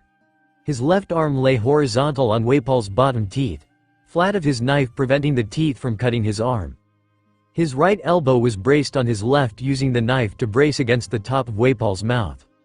"Chopper, don't move," Kaien ordered as Chopper came dangerous close to cutting himself badly on Kaien's knives in his struggle. Chopper quickly shrunk down to his brain point and froze eyes on Kaien. The pressure of Wapol's jaw increased enormously as he growled in annoyance and tried to fully close his mouth on the two. Kaien grunted in strain as his arms began to shake. "This may be a girl's coat, but it's really warm." Luffy's voice came from within the castle, and Sanji turned to him in mild panic. "Luffy," he cried out to his captain. "Grab my leg from there," he ordered. "Leg?" Luffy questioned for a moment before a grin appeared on his face. "Sure," he laughed. He stretched his arms forward to latch onto Sanji's outstretched leg. Like this? He asked, holding himself back. Yep, just don't let go. Sanji ordered as he began to brace himself for a kick. He took a deep breath and shot his leg forward, sending Luffy flying towards Wapol, Kaian and Chopper with the force of Luffy's stretch and his own kick. Kaian, get out of the way, Sanji ordered as Luffy flew right at the pirate's back. Without a moment's hesitation, Kaian grabbed Chopper with his left arm and tried to pull away before Luffy hit. However, the moment the restraining force on his jaw disappeared, Wapol's jaws snapped close with a speed that was unexpected, closing onto Kaian's right arm. Wapol's eyes suddenly narrowed in confusion as he stared at Kaian, teeth clacking together violently. Kaian smirked at him and swung his body to the side just in time for Luffy to slam into Wapol's torso, forcing him to open his mouth in a gasp, freeing Kaian's arm. Wapol flew backwards towards the edge of the cliff once more as Kaian fell onto his back, Chopper on his chest. Wapol slammed into his snow hippo, sending the beast flying into the air as Wapol's skid in the snow finally stopped. Both Kureha and Sanji smirked at Luffy's hit on Wapol, and Chopper stared at Luffy in utter shock. Kaian pushed himself to his feet, Chopper sliding off in the process, and went back to join Luffy and Sanji, Chopper trailing at his heels. Thanks you three. You guys are amazing, he praised quietly, still staring at Luffy. Sanji smirked, Luffy grinned, and Kaian sighed. There was a silence before Sanji flicked Luffy in the head. Is that Nami's jacket you're wearing, Luffy? He asked, simmering anger in his voice at Luffy's mistreatment of Nami's clothing. Luffy made a vague affirmative noise, focusing into the distance at Wapol. Big Mouth is still alive, but his hippo's going to the moon, Luffy said, eyes wide. Sanji grabbed Luffy's jacket and began to shake him. Take Nami's jacket off right now, you jerk, he ordered. Chopper approached Kaian slowly, shifting awkwardly.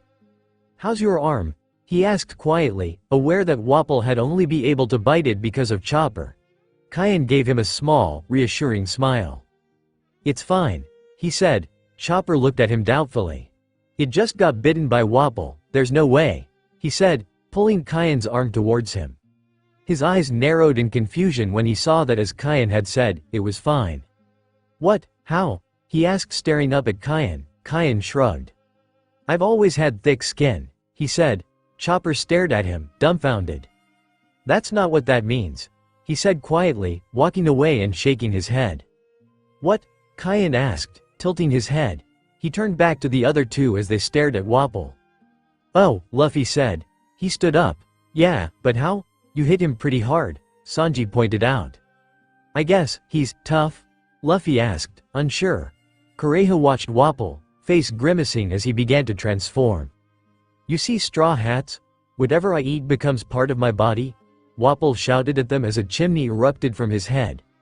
His body continued to expand and shape into a square, with two cannons replacing his arms. A large blue door encompassed most of his torso, with two small windows on either side.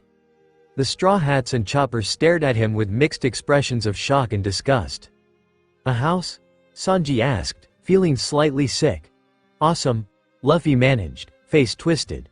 Kaian's head was tilted and a strange mixed feeling of disgust and fascination crossed his features. Now, if you'll excuse me, I have to eat, Wapol called, opening his mouth, leaning down and almost straight up swallowing Chess and Kuromarimo whole. No way, Sanji said, eyes wide, he's eating his own men. That's so mean, Luffy cried. Jaw dropped as Wapol appeared to be chewing his men, finally swallowing them with a soft laugh. He stretched his cannon arms. Steam exploded out of them and the chimney on his head as he moved left to right, strange grinding and clunking noises coming from inside his body before more steam erupted and he finally stood still. He stopped moving. Chopper pointed out quietly, face tense. Feast your eyes on this. Wapol commanded the five in front of him. Come forth, you miraculous union, he seemed to order to himself. What kind of union? Sanji asked, dumbfounded. The door in Wapol's torso slowly opened with a creak, a white glove-clad hand slowly pushing it open. Allow me to introduce myself. I am the strongest warrior of Drum Kingdom, Chessmarimo. A voice came from within. The voice sounded like both Chess and Kuromarimo were talking at the same time with the same tone, an eerie sound. The figure stepped out of the house, and it looked as if someone had literally Chopper up Chess and Kuromarimo, sticking them together without much thought as to how it looked, but making it at least functional as some sort of human. Kuromarimo's head and arms were above Chess' head and parts of his body, legs and arms on the bottom half on its body. Miraculous union? Sanji asked skeptically, gazing over the misshapen form. More like ridiculous union. Sweet. Luffy cried, eyes literally bulging out of his head. Sanji glared at him. It's ridiculous, Sanji corrected, eyes blazing. Kaien's head had tilted more than before, leaving his head at nearly a 90-degree angle from his neck. And what the hell are you doing? Sanji turned his glare on the other man. Kaien quickly lifted his head back up, turning to Sanji with a deadpan expression. I thought it might look more aesthetically pleasing sideways. It doesn't, he stated. Sanji stared at him until Luffy twisted his head completely upside down. Stop it, you idiot, he yelled at Luffy, pulling his head back up before turning back to Kaien. And you? Stop encouraging him, he ordered, before turning back to Wapol and Chessmarimo. Just don't let your guard down, Kureha finally chimed in. All three Straw Hats turned to her with various questioning sounds. They might look silly, but don't be fooled, they're tough. So tough that the citizens couldn't stand against them. That's how these thugs were able to exile all of the doctors. She elaborated. The three pirates turned back to the mixed-up form in front of them, faces set in more serious expressions. Article 1 of the Drum Kingdom's constitution, Wapol began, voice dark. Those who don't do as the king wishes will be put to death. That is the #1 law of this country. You refused my wishes and broke that law. Now you are all going to be punished for your crimes, he announced, eyes running over each of the 5 people standing before him.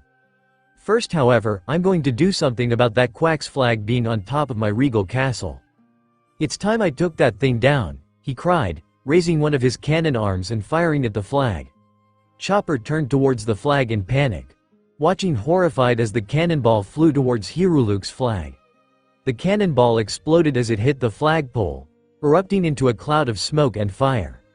Everyone watched as when the smoke finally dissipated, the top half of the pole fell to the side, attached by only a few splinters to the base.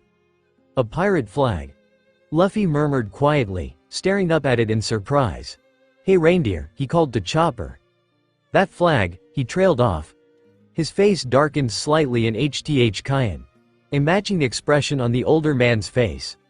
Kaien nodded in agreement at an unspoken comment, angry eyes fixed onto the flag as Chopper took off, sprinting towards Wapol. How dare you? He screamed furiously, ducking between Chessmarimo's legs, changing into heavy point mid-leap and gripping onto Wapol's shoulders, eyes blazing with rage. He drew back a fist to punch Wapol, but paused, remembering his old mentor's words. Chopper, try not to hold a grudge against us humans, okay? This country is sick right now. The people and the king both suffer from a terrible sickness of the heart. Chopper was still for a moment, conflicted between his anger and Hiruluke's words. I won't hurt you if you leave this country forever, he ordered, making his decision. Chopper, what are you doing? Kureha cried out in panic.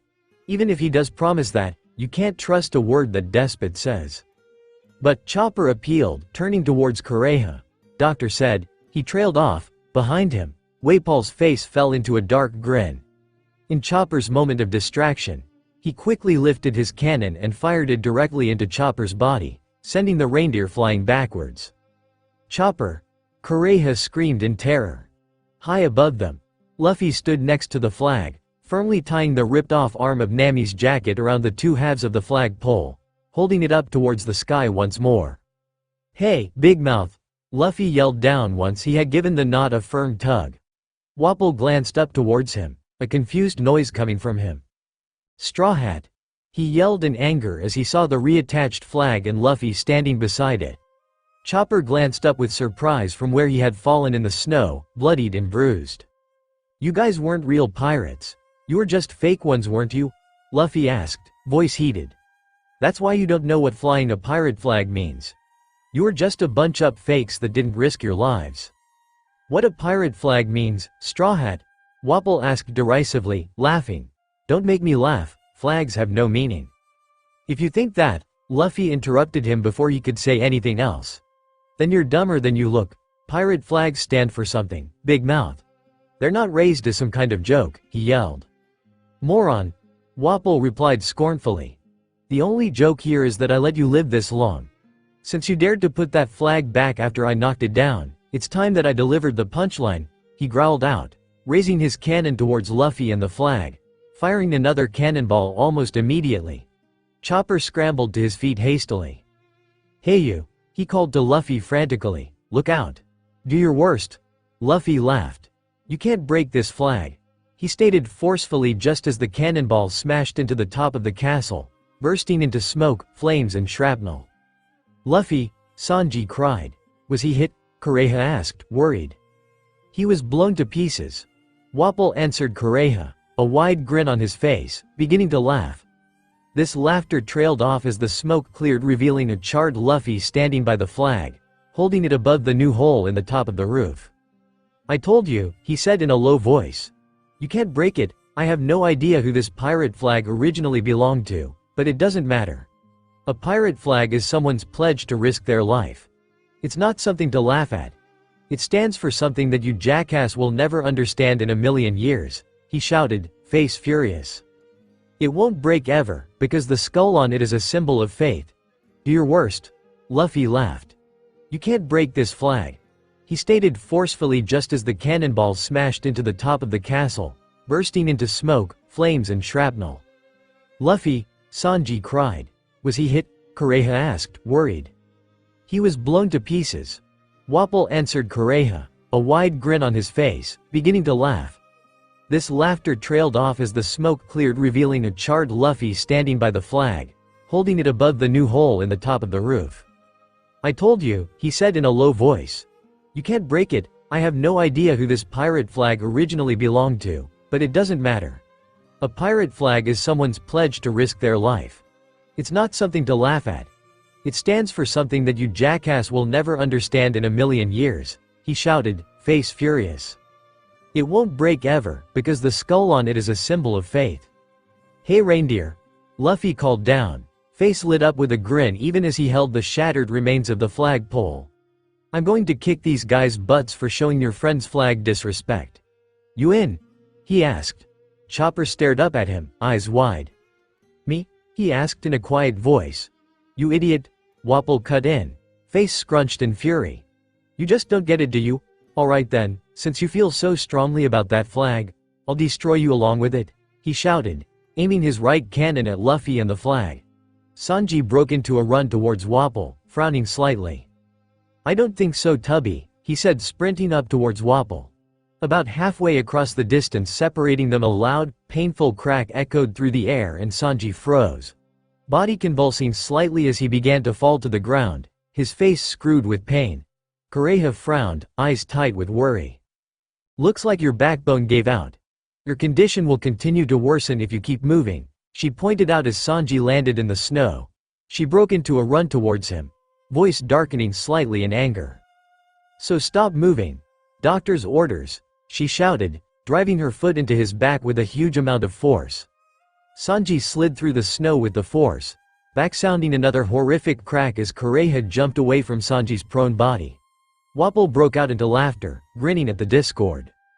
If you two want to fight amongst yourselves, then please by all means do so. I hope you'll at least watch that flag get blown to bits. He chortled. His face turned back up to Luffy, expression darkening. Straw Hat. Say your prayers, he called, his face breaking into a dark grin. Kaien, Sanji choked out from where he was motionless on the ground. Stop him, he ordered, waving an arm weakly in Wapol's direction. Kaien simply slid to the ground to sit cross-legged next to Sanji, pulling his scarf from his neck and placing it snugly around Sanji's face, protecting him from the snow. This is something Chopper needs to do, Kaien stated simply. Kureha nodded in agreement.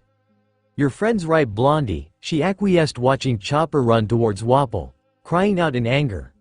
Chopper is stuck in the past, and I think this is what he needs to be able to finally move forward. That's the spirit, Luffy cried, slamming the flag pole into the rubble of the roof. Go get him, reindeer guy. Chopper raced forward, ducking under Wapol's stubby arms and leaping into the air in front of him, fist drawn back. Wapol, sir, His conjoined men cried, eyes wide as they dove in front of their king. Chopper's fists slammed into their braced arms with a dull thud. "Well, would you look at that?"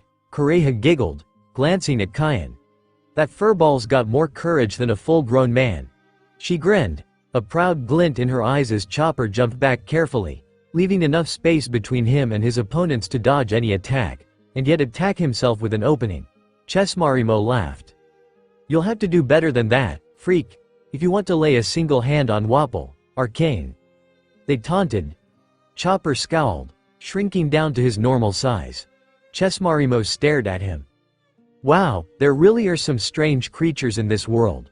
You must be that Yeti the villagers hate and fear. They tried to kill you, didn't they?" "Of course they would." They laughed. "You're a monster?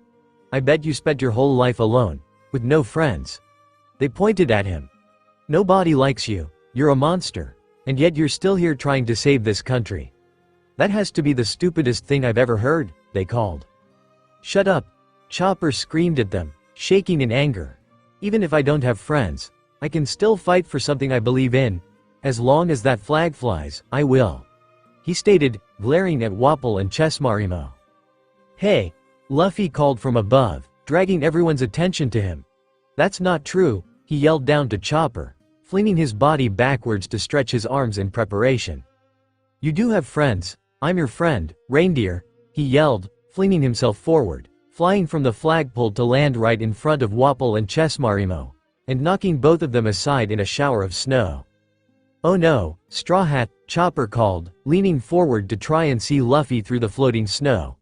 The snow cleared, leaving a chuckling Luffy kneeling in the snow, one hand braced on his knee and the other holding his hat firmly to his head. Luffy grinned as Chessmarimo rolled back into his feet. "Hey Reindeer, can you finish of that two-headed guy for me?" he asked, pointed at the struggling duo. "That one over there?" Chopper asked, glancing over. "Piece of cake," he said, face serious. Luffy's grin widened. "Good. While you're doing that, I'll take care of this one," he said, turning to Wapol as he climbed to his feet, towering over Luffy. "You dare to knock me, this country's monarch, over?" Wapol exclaimed, slowly waddling closer to Luffy. "You'll pay for that insult," he growled. Luffy and Chopper stood almost back to back, until Chopper took a step forward. "I'm going to take you down," Chopper said, eyes dark. Chessmarimo laughed. "Is that so?" they asked mockingly. "You and what army? Huh, you little freak?" they asked. A small smile spread over Chopper's face as he brought his hand up. Clasped in his hooves was a small yellow ball. "Listen up," he yelled at Chessmarimo.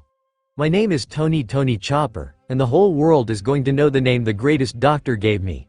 He was a wonderful man. Even if he forgave you for disrespecting his flag, I won't," he yelled, face screwing up in renewed anger. Kureha smirked, pushing into Sanji's back until he yelled in pain.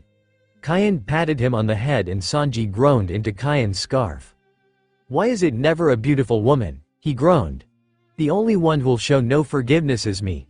I'll stomp you," Chessmarimo said as they walked towards Chopper. Chopper brought the ball closer to his face. "Rumble ball." "Dalton, no," Vivi cried, hands pressing hard against one of the many wounds in Dalton's chest as he lay cold and motionless in the snow. "Please wake up, please Dalton, you have to," she cried, as the others slowly surrounded her, grim looks on all their faces. "Vivi," Usopp murmured quietly as he watched the distraught princess shaking the large man. "Don't worry," a new, fragile-sounded voice echoed from behind the group. Everyone spun to see around 24 men, clothed in pink gowns and masks, and white plastic gloves. "He's not dead." "The 20 MDs, one of Dalton's men cried as they approached. "He will be soon if we don't act quickly," a different doctor said. "He has severe frostbite. We should begin treating him immediately, if you'll let us," another said. Murmurs broke out amongst the villagers. "Hey," Zoro began. "What do you know, there are doctors here," he said, arms folded as he stared blankly at the men in pink. "That's funny, I thought I heard there weren't any in this country." "There are a few doctors, but these guys are the 20 MDs. They worked exclusively for Wapol, so that makes them bad doctors," Usopp explained, watched the group warily. "That's right," a villager cried, "of you traitors. You expect us to leave Dalton with you?" You all walked away without a fight and turned your backs on us? Wapol probably sent you here to kill Dalton, another added, eyes hard. Please, if you want to save him, do as I say, the first doctor begged. There was silence amongst the villagers. The doctor slowly removed his glasses. The 20 of us are still doctors, even though we were forced against our wills to serve only Wapol. We've always worked to advance our medical research, for the benefit of all the patients in this country. It was all because of a certain quack who taught us never to give up. We can't afford to lose any more men like him. So please, let us help. The effect of the rumble ball lasts 3 minutes, Chopper said, glaring at Chessmarimo. All the time I need to take you down, he said with a small grin. 3 minutes? Chessmarimo asked skeptically, laughing. You couldn't defeat me in 3 years, let alone 3 minutes. They scoffed. Chopper tossed the ball into the air, catching it with his teeth. Rumble, he said as he broke it, clamping down with his jaw. Chessmarimo laughed, pulling out 2 bows with fire arrows ready on the strings. You aren't going to win, not against this, they said. Fire the snow-melting arrow, they cried, releasing both strings, sending the burning arrows flying towards Chopper. Chopper began running towards them, changing into the generic deer shape as ran. He sidestepped both arrows easily, continuing on to Chessmarimo. Just a transformation, eh? Chessmarimo scoffed. I was expecting something more. All you have to show are devil fruit powers? They asked. You're a zone type, just like Dalton. So you're a reindeer human, huh? They asked, grinning. Midway through his stride, as he got closer to them, he changed back to his heavy point. No, I'm a human reindeer, he retorted. Chessmarimo laughed. Well, I know all about the 3 form transformations you zone types use. You got no more surprising to spring on me, Chessmarimo shouted, pulling hammers out of seemingly thin air. I've seen all 3 of your forms, and you're exactly like Dalton. So there's no way you can.